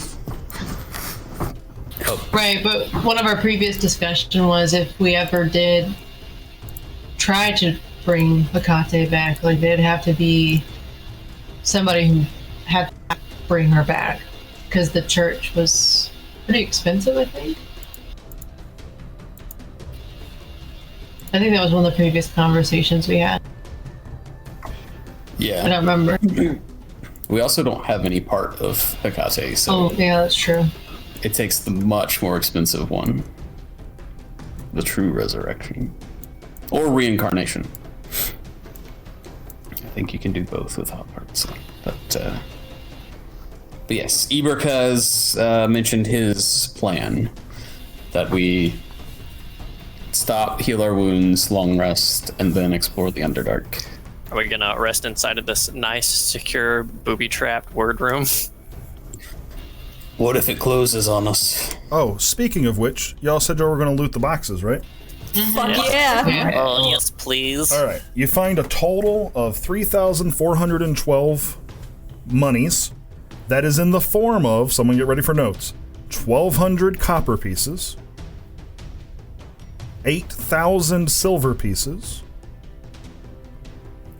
1,900 gold pieces, 70 platinum pieces. You find a bag with 9 gemstones in it, each gemstone worth 50 gold pieces. And did anybody cast, you both cast detect magic, so you would have also picked up a glowiness over in this space. You find a bag no larger than that of a backpack, and it seems to be emanating magical energy. Of what school? Got him. Got him. And what's its name? It's of the Fred. it's from the magic discipline known as holding. So that discipline. Gotcha. But I you was don't kind of know hopeful that I was devouring. I open the bag. Do I get devoured? Do you put your hand in? You don't get devoured. I think this is a bag of holding. Fuck yeah. Oh. Alright, hold on. You don't have See, to Denim cast didn't want to come Identify down figure here. out if this is a bag of holding. I feel like to be safe.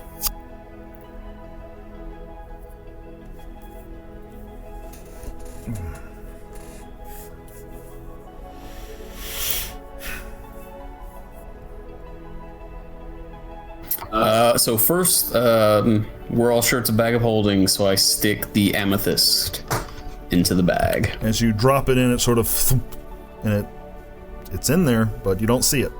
Wait. Hey. Turn the bag upside down. See if there's anything in it. There's an echo. I turn the bag upside down to see if anything's in it, and I'm ready to catch the amethyst if it falls out.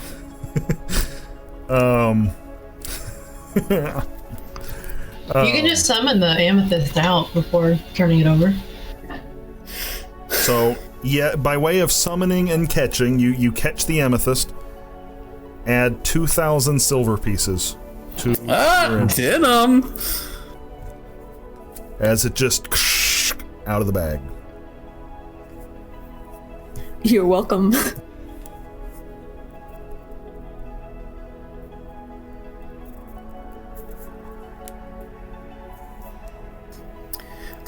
So Justin, since it is an optional ruling, are you saying that coins have weight? 50 coins is 1 pound. Are we doing that? The reason I ask is you just gave us 264 pounds of coins. And that's half the bag. And a bag of holding. And a bag of holding. Well, It's half the bag. For the purposes of the bag of holding, yes. Okay. We're not putting the coins in the bag of holding. For the purposes of annoying, unfun encumbrance, Yes. no-ish. Like, if you Dude, find, I if you have, like, find almost a unlimited dragon's hoard with encumbrance. like 10,000 gold pieces in it, you're gonna have to figure out some solution for transport. But as long as it's a reasonable amount, we're just gonna keep on moving. Okay. I Well, count as a large creature for determining encumbrance, so like it's fine. for instance, in what you said, the amethyst was heavy. How heavy are we talking?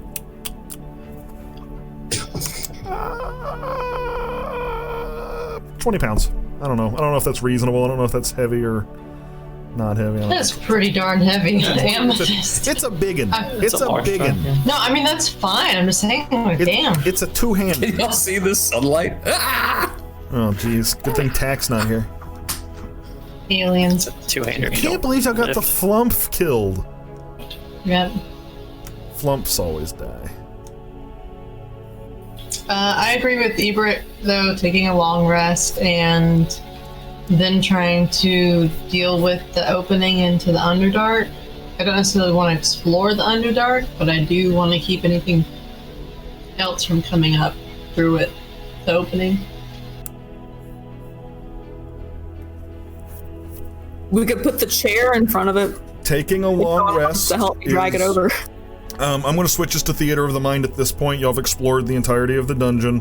Unless y'all decide y'all are going to camp out here for days and days and days, there's probably not going to be a random encounter from it. But y'all securing this room and giving yourself the time to take a rest. Are you doing a short or a long rest? If we can, does Ebert really want to explore the Underdark? Well, so Ebert will explain to you guys as we're settling down from the rest, and he'll actually suggest that we rest in that room with the entrance to the Underdark and like booby trap it some way. Maybe put the table up against it. But he'll explain his motivations are simply if we can find a way to close off the entrance to the Underdark. And he talks about the shatter spell that you saw him use back in the well thing when we crawled out of it. That's a And he's good like, idea. something like that. That's explicitly meant for destroying objects. And as a dwarf with stone cunning, he explains that he has a good idea. He thinks there's a good chance he'll be able to safely identify where to put the shatter so that it doesn't cause a complete cave-in and kill everyone. And he's like, if that doesn't work, we can always just leave a trail of my smoke powder and blow it up. But he doesn't want to do that. Oh, I went ahead and put all of this, the treasures, the gem, the 40 pounds of all that. I'll keep track of the bag of holding. Oh my goodness. Okay. Sounds There's Anybody have like 323. stone shape? I don't know if that's... Not at this level. Yeah, I didn't think so. Okay, never mind. I wonder what I can do with like all my crazy magic shit. You know, a laser could probably bring it down. I heard you blew up the house. I'm having to hide from the sunlight. So yeah, y'all were able to. So I'm sorry, was it short or long rest? Does Ebert need to take a long rest in order to do shatter? No. We could certainly go ahead and do it now. He's just like, we're all kind of beat up. Yeah, I just don't know if I want to take a rest underground. Yeah, and you know, there were ghosts here. I think honestly the ghost thing, like, so meta as a player, I think like, oh, we killed all the ghosts, but I don't think Friend knows we killed all the ghosts. So I'd be okay with going back up to the surface, or I mean, if nobody's lethally injured, blowing, level like level 2, or like a level 3 and a level 2 spell slot to bring out my spirit healing. I have 5 HP. Yeah. I mean, it would heal a lot on you, honestly. I think you can pass through it like 6 times or something. Yeah, but like the HP we're all missing from our max isn't gonna get healed. Yeah. Well, until we do a long rest. All right. Well, if y'all don't want to rest here, cover me as I explore the tunnel and try to find a good spot. I'll go with you. Okay. 5 HP. So, Yeah. so the Here, I can cure wounds you real quick. entrance to this Underdark is pretty hard to navigate. You're able to move through it, and it's a little clunky for you, Denim, but you're able to nonetheless. What exactly are you looking for, Ebert? So start doing that innate dwarven understanding of stone to figure out a good spot that's like, oh, that's looser rock, or that's a different type of rock. If I, shatter it with the spell Shatter, it'll cave in that part, blocking it off, but not like cause a chain reaction and cave us all in. So a safe place. We're not trying to explore into the Underdark, unfortunately, but just cutting it off. Well, then I would honestly say that because of how narrow this part is, you would probably know right away that if you're just wanting to collapse that path and make it harder to traverse, or even impossible to traverse, that collapsing it in this region would be good. Do you have like Stonecutter's tools? I do not. I don't have any proficient in stonework of any kind? No. We got this big hammer. Okay. So you've got a dwarven understanding of rock, but you're not like a trained mason or. Correct. Got it. So if you would do me a favor, and you can make this check with advantage since Denim is with you, and that's assuming Denim is helping. But you just roll a intelligence check for me. No proficiency bonus.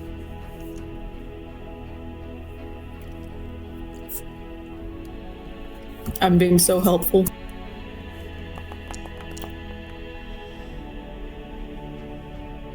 $17? Yeah, you're able to figure it out. You realize that some of this rock here, there's a portion of rock maybe 20 feet into this really tight path. And it's really frustrating because at about 20 feet in, you're able to kind of crane your neck and see, and it looks like maybe just 15 more feet and it opens up into what you think is a very large cavern. But you know that right here at about this 20-foot in spot, it's probably sandstone and probably pretty easy to collapse. I relay that information to the party. I'm like, just another 15 feet and there's a cavern into the Underdark. But if y'all are sure, I can close it. Can we sneak up and see if we can see anything in the cavern before we close it?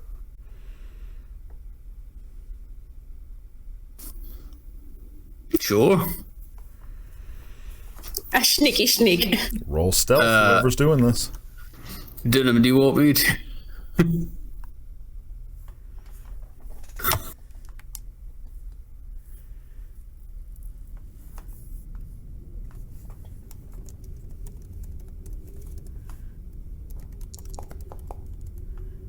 $15. Okay. And Ebert, are you going with him? Yeah, I'm worried about him for sure. I'll go. Are you also rolling stealth?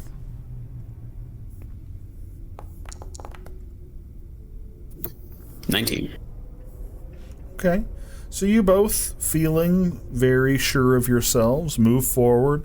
You get to this opening, and the opening into this cavern, and it is indeed a very large cavern. It's as narrow as the whole path has been. So you're able to kind of get right up to the edge and look out. And as your eyes sort of adjust, it's not as dark as you would expect. There's like a sort of bioluminescence down here. Some of the rock surfaces seem slick with some sort of maybe liquid of some variety. You can hear the sounds of like dripping water, maybe even some running water in the distance. There are plants even that seem alien to people that have never been in the Underdark. They're almost like oversized fungus, and they seem to have kind of a purplish hue that comes off of them. It's honestly kind of stunning, the space here. Immediately, you're not seeing any creatures. You are seeing things that an herbologist might find of value. You're seeing rock formations. You're seeing some stalagmites and stalactites. See, if you say both, I don't have to remember which one's up and which one's down. But you're seeing all sorts of stuff. This cave is immeasurable in size. Are there any plants within like grabbing distance? Like very close to the entrance here that we could grab for Hephaestia? Denim, wait. Go tell Hephaestia. She'll want to see this. I think it's a mistake to close this up. You hear that information, the closest of these like bioluminescent plants, like one that you'd be able to see. You don't have dark vision, right? No. Yeah, so you're really only able to make out the stuff that's glowy in this space. The closest thing that's glowy in the space is probably 15, 20 feet away. Seems pretty big. I'd like to try to sneak up and grab it so that I can then take it back to Hephaestia and show her, like, look, come get some of this. I'm going to sneak up with him. I have a passive perception of 18, so hopefully that will keep us from being jumped by myconids or something.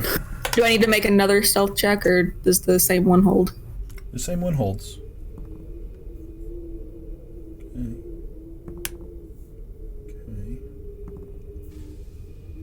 Okay. Sure, so you kind of pull yourself out of the crevice, and Ebert kind of slunks out with you. You make your way over, kind of keeping an eye on things. Ebert, you feel a bit of a tremble in the ground. Very, very faint, but it is there, and you can sort of hear a sound like earth being moved. Let's not tarry here. Got it. I grab the glowy mushroom thing and head back to I try to like cover it, like put it in a bag so it's not like glowing and moving, and start moving back to the tunnel. I back out. So Eberks backs out a little bit, but Denham, having gone up and grabbed this, as you're coming back through, I need you to make a dexterity saving throw, please.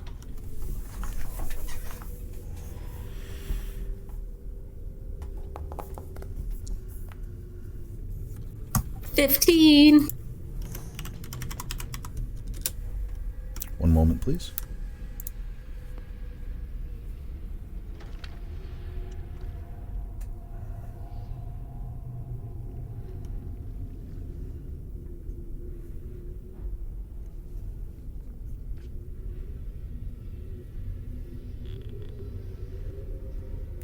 $15, you said?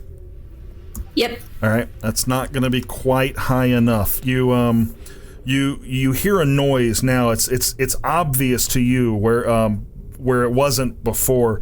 You see the ground to your left sort of erupt, and this horned-billed sort of hard carapace sort of comes leaping out of the ground and charges you. It kind of blows past you as if it's not trying to maul you or bite you or anything like that. It's basically running through you. Think trample. It is on all fours as it passes you. Yeah, you're gonna take some damage from this. Tackle it. Grab it.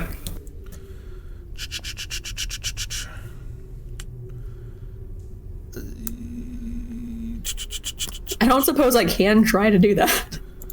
Let me roll some dice first, and then you tell me what you want to try and do. How hurt are you? Not that it's going to change. Hephaestia healed me up before we came down here, so I'm at 19 HP. We probably could have short rested first before leaving, but I don't think we did. This wasn't supposed to be a battle. Nope. All right, so that's going to be +5 to that, so 16 points of damage as this belay turns and sort of scuffs at the ground. You see this massive four-legged creature turn to face you. Are you dead? You said 16 points of damage? 16. I am not dead. I'm at 3 HP. Okay. Initiative.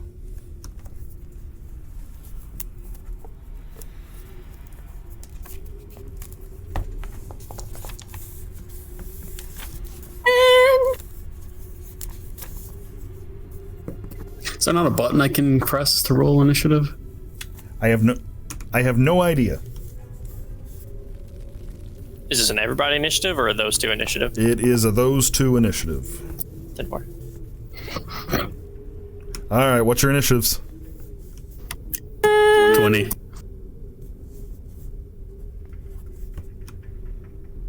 Denim? 10.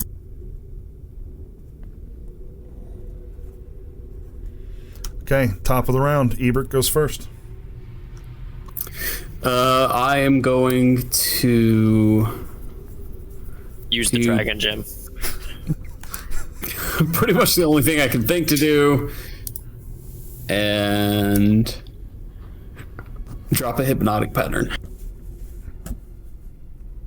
Give me 1 second.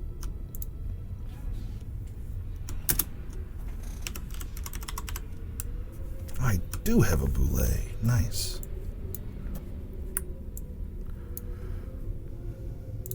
Oh god, it trampled the town of Gliver. Giver.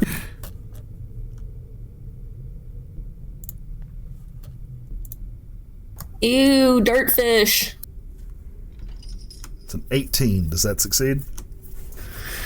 Yeah. So it does that just shake off? And the I'm effect gonna completely? back. Yeah, and I'm going to back towards the. I'm gonna assume you place that somewhere Passage. where it wouldn't hit. Yeah. Okay. I'm gonna back towards the passage, and I'm gonna yell towards the passage. Hopefully, that'll just bounce my sound down the passage. Denham's being attacked. We need help. Okay, I will say that because stone and things carry pretty well in stone, that is going to echo its way up to them.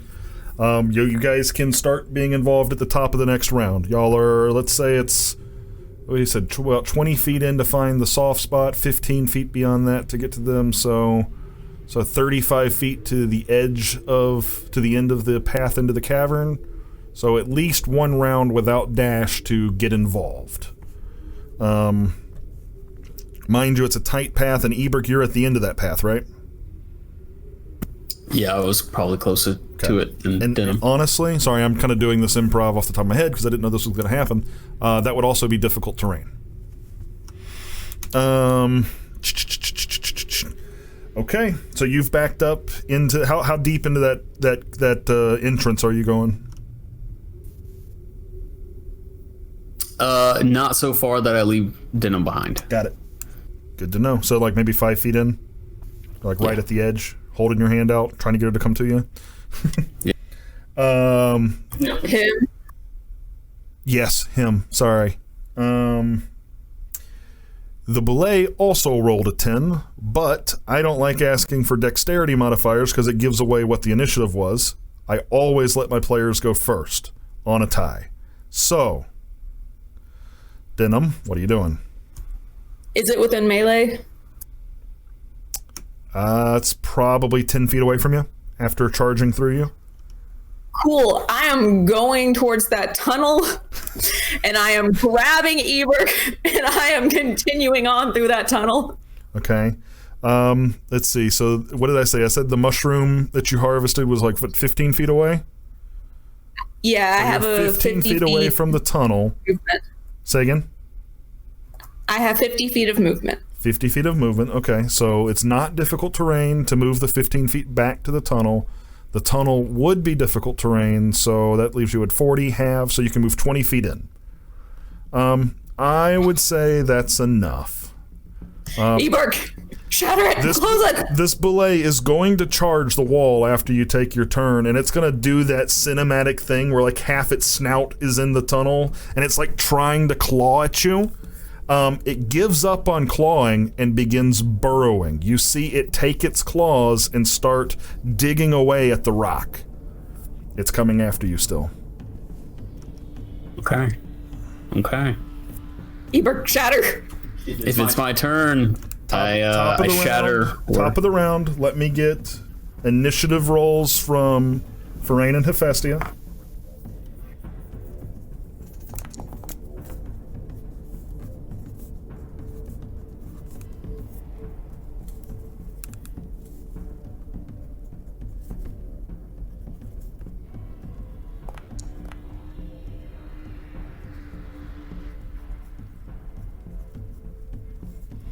All right, what you got for me?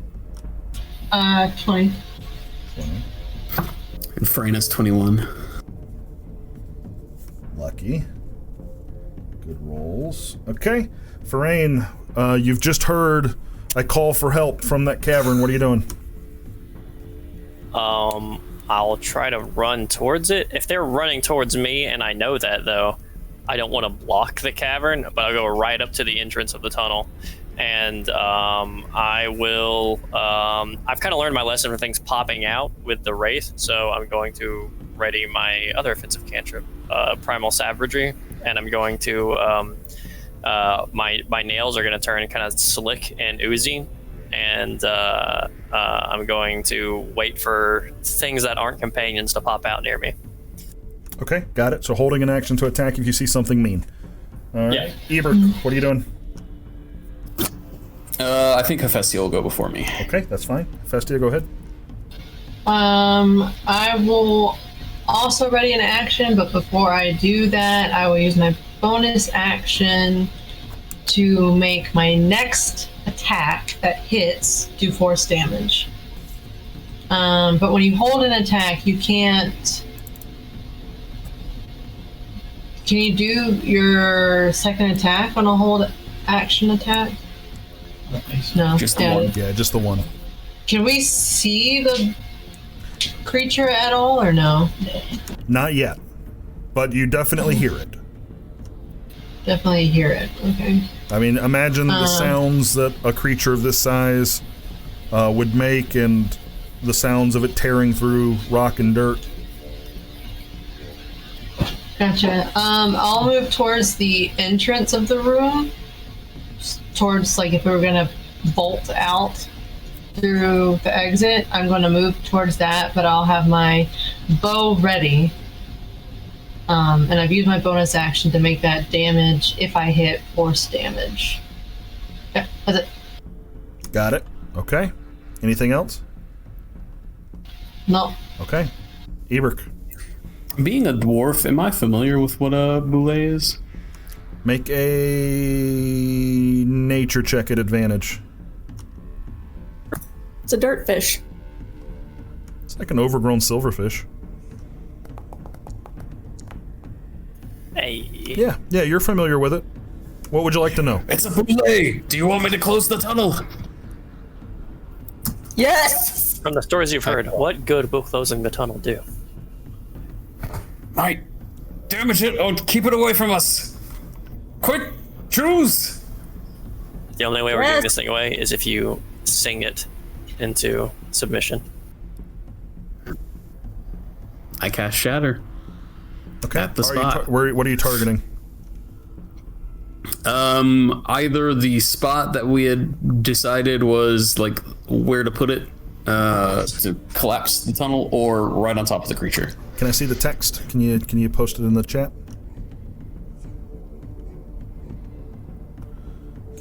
Okay, cool. So it's a 10-foot kind of a thing. 3d8 thunder damage. Does it do double damage on objects? Is it one of those kind of things? No. I mean, they have disadvantage to their saving throw.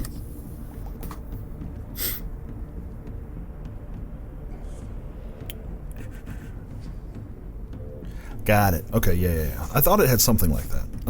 Okay. Go ahead and roll your 3d8, and I'll have the creature make...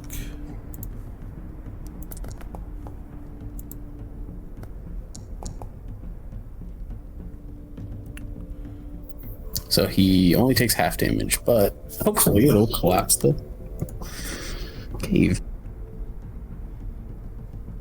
Wow, what a cat. Sudden Tabaxi. Yeah. Tabaxi comes in to save the day. You hear it go as the deafening shatter hits the wall. You see the stonework crumble and kind of shake a bit, but it doesn't collapse. It's weakened. Your dwarven history with stone and carving it and all that jazz. You could tell that it definitely took a lot of damage, the surface of this cave, but it wasn't quite enough. It didn't work. It didn't come down.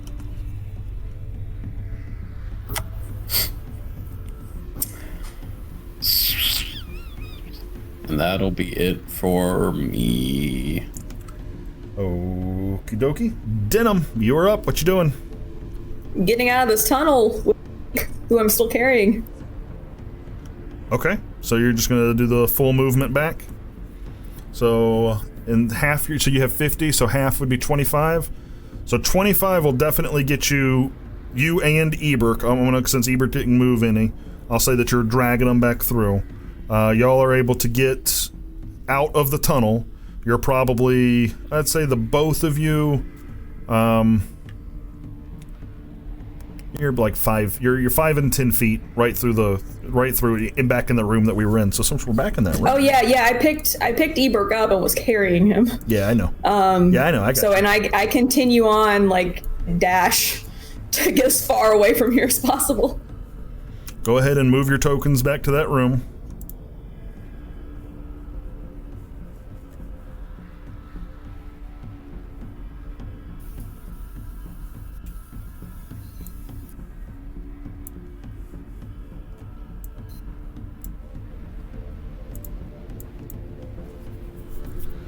Oh, do y'all have to move it that way? Hold on.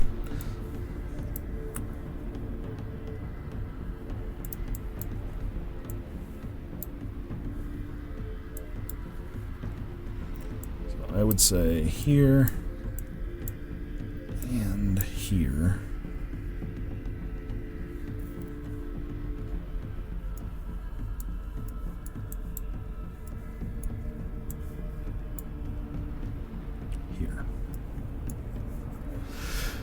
Okie dokie. So I need... Okay, you said you were going to use a dash action? Alright, so you can move 50 feet. Where are you going? Well, you can move 50 feet by yourself. You can move 25 if you're still carrying Ebert. Why? Because you half movement when you're dragging or pulling somebody? Even if I count as a large creature for how much I can drag and pull? I have no idea. Is that how that works? Like, I've been pulling a cart along. Okay, I'll give it to you. I'm not gonna look it up right now. We're 9 minutes out from our end time. Okay.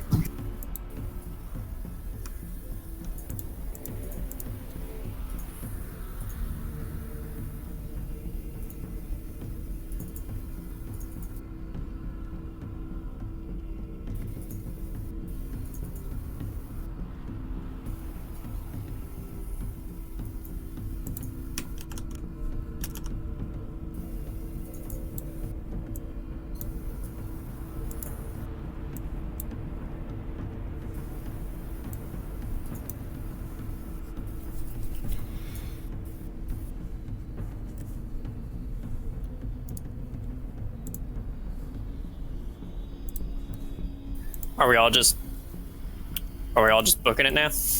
All right. Run! No, well, hold on. So we're still in initiative order.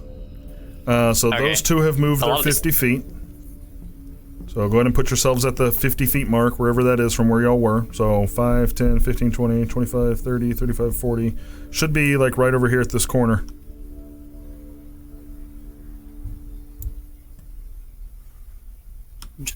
I'm confused. Where are we going? I don't know where I'm supposed to be. I don't know either. So she was running out the tunnel, and then who was going after that? Did 5, Make it all the way over there from just her turn going? her turn So I going. guess Okay. whenever All right. So I guess whenever happens, my turn happens again, I'll move. right here is 50 feet from the cave entrance. Where? Where I just placed you, Denim.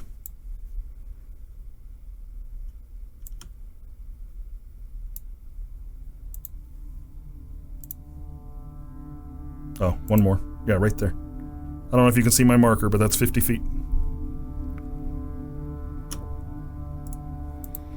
Alright, so you two both have moved. Now it's the Boulet's turn. The Boulet is still charging. It's going to... When it's about 10 feet away from the exit, it will be close enough. Did Forain and Hephaestia weren't y'all in a spot where y'all could see? Yep. Okay. I had moved closer to the exit, but Oh, okay. Well, either way, it's going to enter this room on its turn, so both of you are going to get reactions to attack it when you see it. great.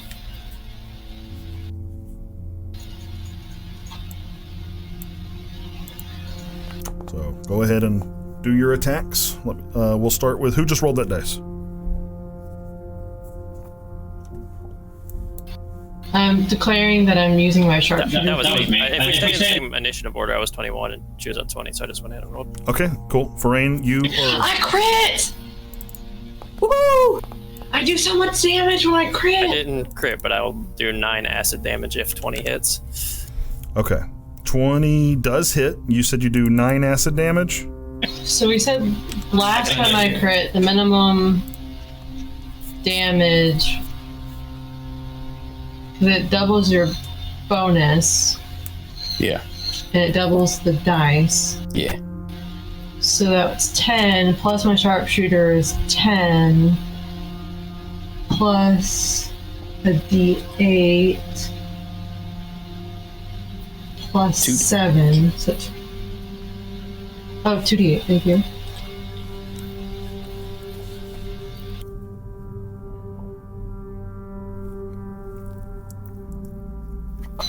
Plus it being a vicious bow. Ooh, yeah. Which I forgot last time. So double my dice, double my... Oh, plus 10 for the sharpshooter.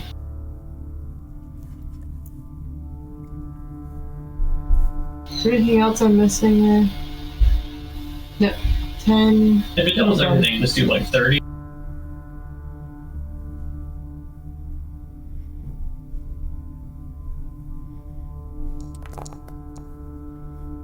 $43 force damage to the Boulet.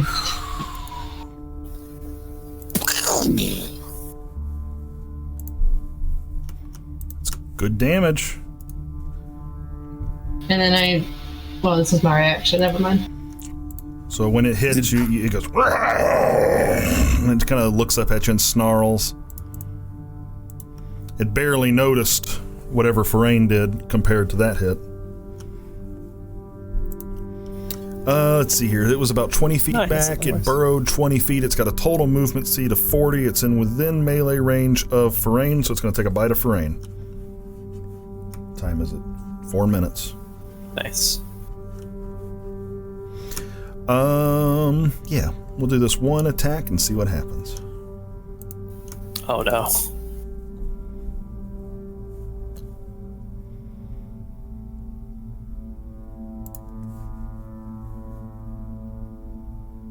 Whew.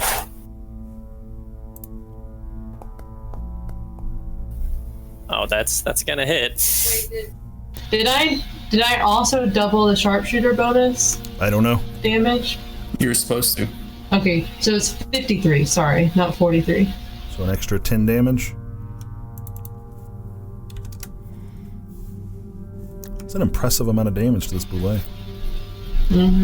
That vicious bow plus the force extra I will say force damage. you see that arrow hit, and it looks very hurt. Like it tears clean through its armor. It's bleeding profusely. It's not a happy Belay.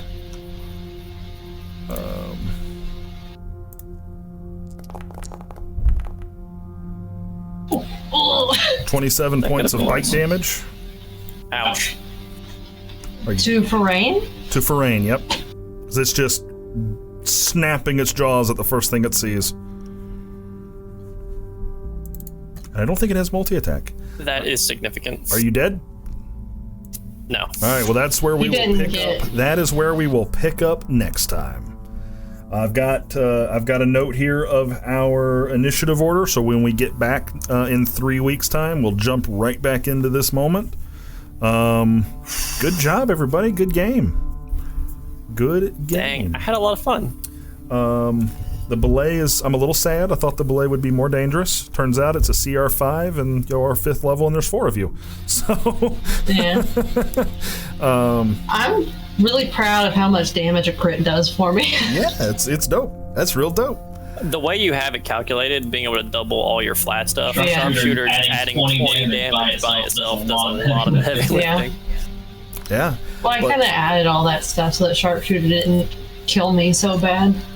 All right, so I know we ran right up to the 5 o'clock spot, so if anybody needs to drop, they can. I'm going to run this last giveaway.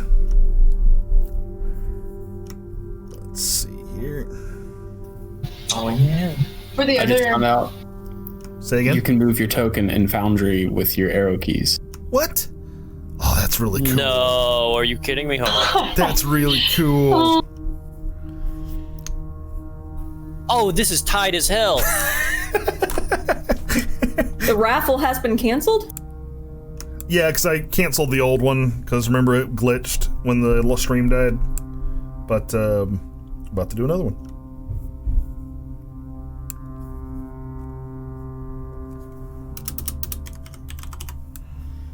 What? Oh.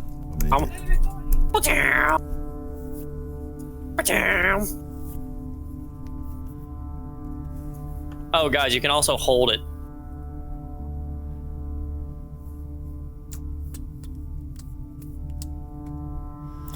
All right, so we're doing another giveaway for a shirt. Just do exclamation point shirt, and you will be entered to win.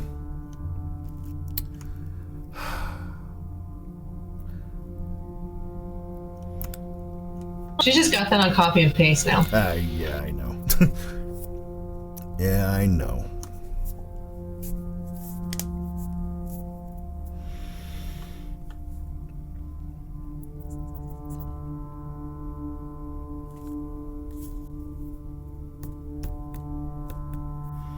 So we will give it maybe...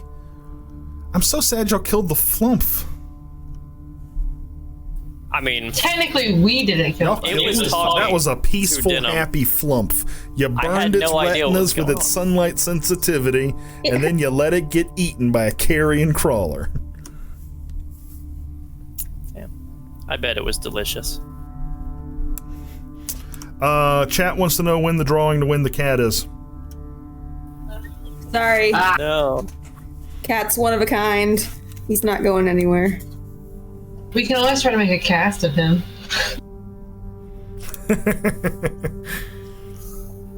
You know what? If we get... I'd be okay with doing that.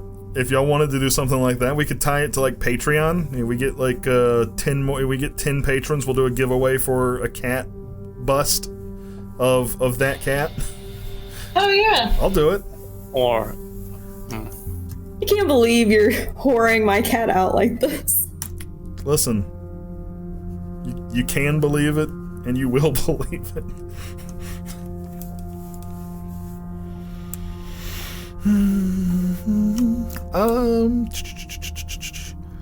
We have, let me see here.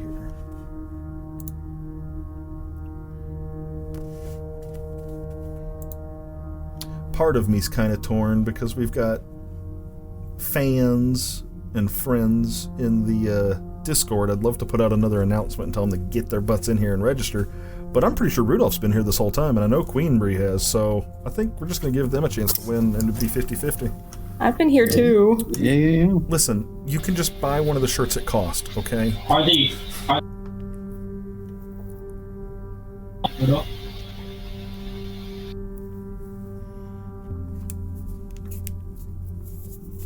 Is it just Queen Bree and Rudolph right now? Yeah, we're gonna And me. give it 2 more minutes. You're gonna wait 2 more minutes. Oh my god. I was gonna say, I know, yeah, just in case. Just in case.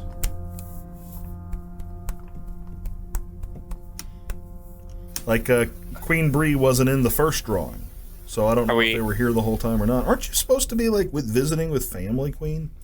Like, isn't that a thing? I thought you were I thought you were away. She is. We are the family. Oh, yeah, that's true. Oh. Thanks, Queen Bree. Hey, someone's gonna have to explain... Okay, I hate the paint drawing of the centaur sitting in the throne chair. I hate that. I hate it so much. I'm upset. Wait, what? Exists. Go to the Azkhazir chat in Discord, like the fan chat, the public chat. I hate why does Denim skip leg day? Patrick, how dare you?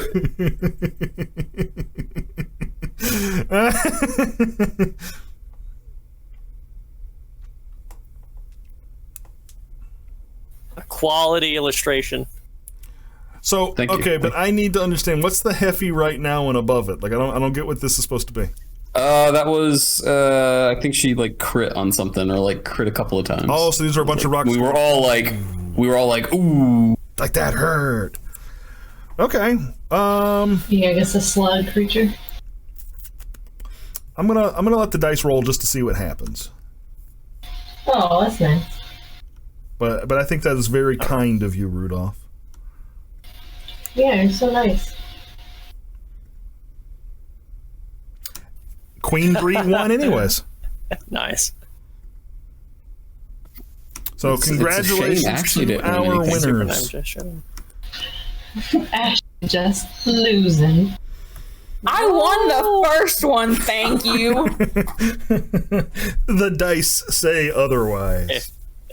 Okay. If only Ashley won something from here, you know? So, thank you all for watching. Shame.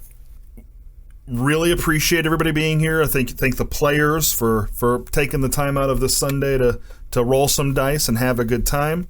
To our viewers, thank you for being here for all the same reasons. To all of our winners, congratulations. I do want to let everybody know that word of mouth is an amazing way to help out what we're doing, the stream and the podcast. As well as getting these videos up on YouTube. Those telling people and driving people to what we do. It's we had 3 new followers on the YouTube yesterday, people that I didn't recognize. So like that was amazing.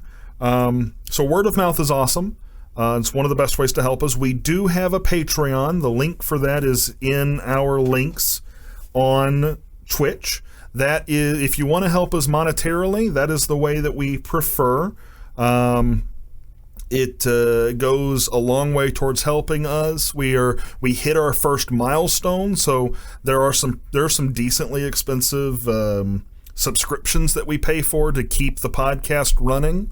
With that first milestone, now those things are covered, so that is amazing, and it allows us to focus some efforts in other places.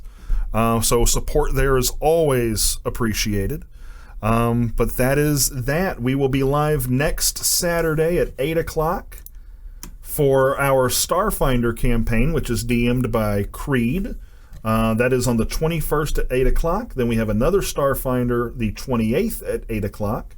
And then we have another Azkhazir on the 6th of December. And all of those dates will be updated here on Twitch and on our website at inthedungeon.com. That's it. I don't have anything else to say. Thank you all very, very much. I'm killing the stream. It's going to die, right? Right? Bye. Right?